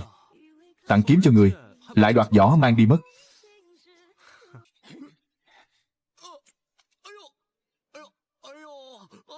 Ta không xong rồi. Nữ nhân kia chọc mù mắt ta, lại còn bồi thêm một đao. Ngươi hành sự kiểu gì thế? Lại để một nữ nhi đã thương đến nông nỗi này. Hạng Thường Nhi lại có thể đã thương tên phế vật này. Quả là tin tốt. Cẩn trọng. Nguy rồi. Hóa ra ngươi. Xem ra vẫn cần ta đích thân xuất thủ. Ngươi cái gì mà ngươi? Ta mang trong mình tuyệt thế võ công, đơn thương độc mã kết liễu một lão già, có gì kỳ lạ chăng? Chẳng có gì lạ.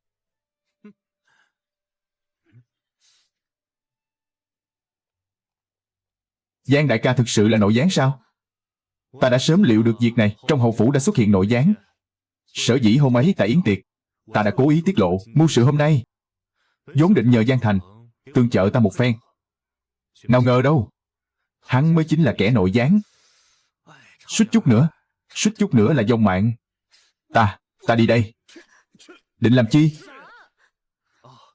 Trong hầu phủ lại xuất hiện tên gian tế lộng hành nhường ấy, thì hầu ra chắc chắn sẽ tổn hao thể diện. Cho nên chúng ta lẽ ra nên vì sùng phúc hầu phủ mà giữ kín bí mật. Phải chăng? Có lý. Phải rồi, còn nữ nhân kia đâu? Nữ nhân đó thực ra chính là người bị Mông Đà Tử bắt cóc.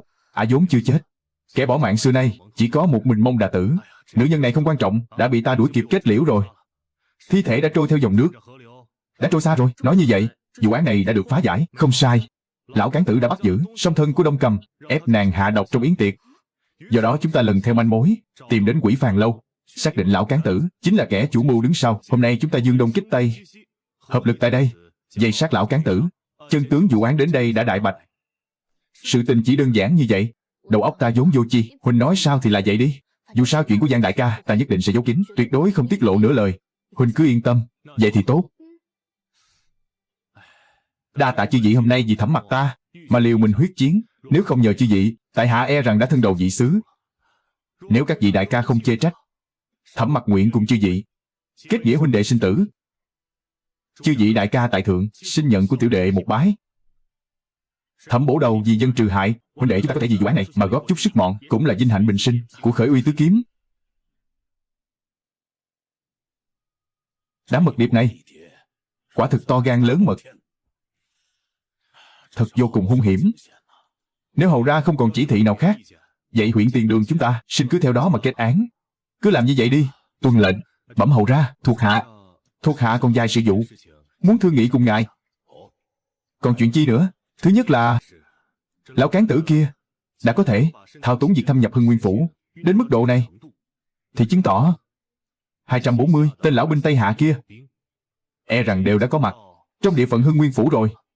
Dương gia có thể lập tức phái khoái mã đến chỗ tướng trấn thủ biên quan, lệnh cho hắn chảm thảo trừ căn. Việc này quả thực cần phải xử lý. Nếu để bọn chúng sống, tất sinh hậu họa. Còn việc thứ hai, Quỷ Phàn Lâu này, Lão Cán Tử đã kinh doanh nhiều năm, bên trong tàn ô nạp cấu, chuyện tàn hại lê dân bá tánh nhiều không kể xiết. Kính xin hầu ra hạ lệnh triệt để sang bằng nơi đó. Đám mật điệp này dám cả gan ngay dưới chân thiên tử gây dựng nên cả một chốn tàn ô nạp cấu, bản hầu há có thể dung tha. Còn việc thứ ba chính là song thân của Đông Cầm, e rằng vẫn đang bị giam cầm tại Quỷ Phàn Lâu. Nếu như Dương ra ngài có gặp họ, xin hãy thuận tay giải cứu cho họ. Lại còn tứ kiếm của khởi uy tiêu cục trong trận chiến tại Quỷ Phàn Lâu quả thật là phấn dũng sát địch, người người tắm máu, lập nên công trạng hãn mã. Kính xin hầu ra ban thưởng. Việc này ta tự có định đoạt, tất nhiên sẽ không bạc đãi các ngươi. Đa tạ hầu ra, thuộc hạ không còn việc gì bẩm báo. Nhắc tới chuyện này, thì thiếp trong phủ của ta, Hạng Thường Nhi, bỗng dưng không thấy đâu. Còn cả Giang Thành, nhiệm vụ đã hoàn thành, cỡ sao không thấy hắn quay về. Bẩm hầu ra, thuộc hạ chưa từng nhìn thấy hai người này. Về phần Giang đại ca, Chúng thuộc hạ cũng đã mấy tháng nay chưa hề gặp mặt. Còn về thị thiếp của Dương gia, là đã bỏ trốn rồi chăng? To gan! Ngươi là cái thá gì? Lại dám buông lời vô lễ như vậy? Câm miệng cho ta! Thẩm Bổ Đầu, ngươi nói hay lắm. Các ngươi lui xuống hết đi.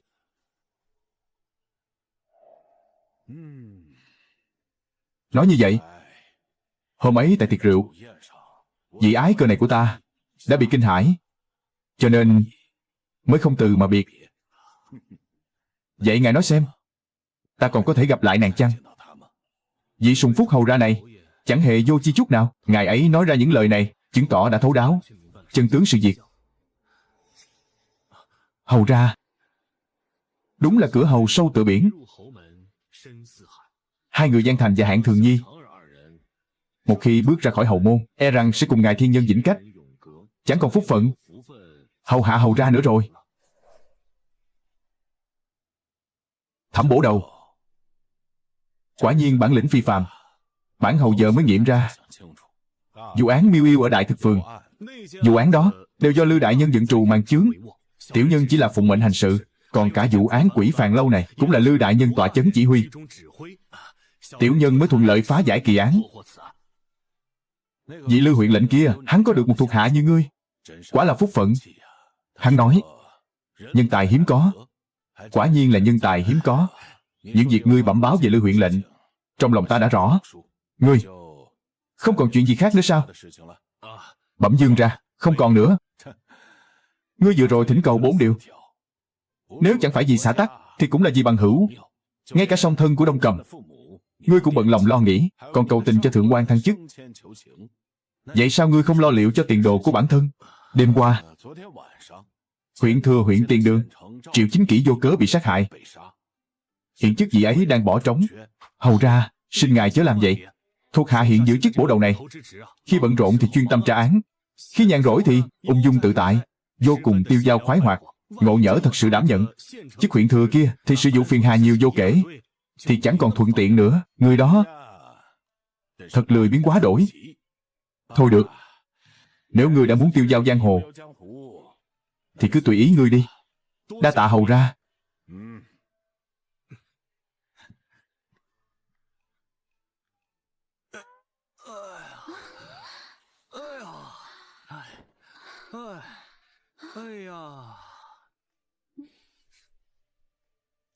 Phu quân à, cứ mãi thế này, thân thể thiếp là không kham nổi. Nếu chàng có vừa mắt tỉ muội nào, chi bằng cưới một người về. Nương tử nói lời này là thật sao? Thực ra chút tâm tư đó của tiểu phù, thiếp vốn đã sớm biết. Thiếp thân cũng cam lòng nguyện ý, chỉ hiềm nổi tiểu phù tuổi đời còn quá nhỏ, mới độ 14, 15, cưới về cũng chẳng cán đáng được việc gì. Nhược bằng phu quân có để mắt đến tỉ muội nào, chi bằng cứ nạp về đây, để chúng thiếp luân phiên hầu hạ chàng. Như vậy thiếp cũng đỡ phần nhọc lòng. Nam Tống quả là một Nam Tống tuyệt vời. Lại thêm lần nữa nào.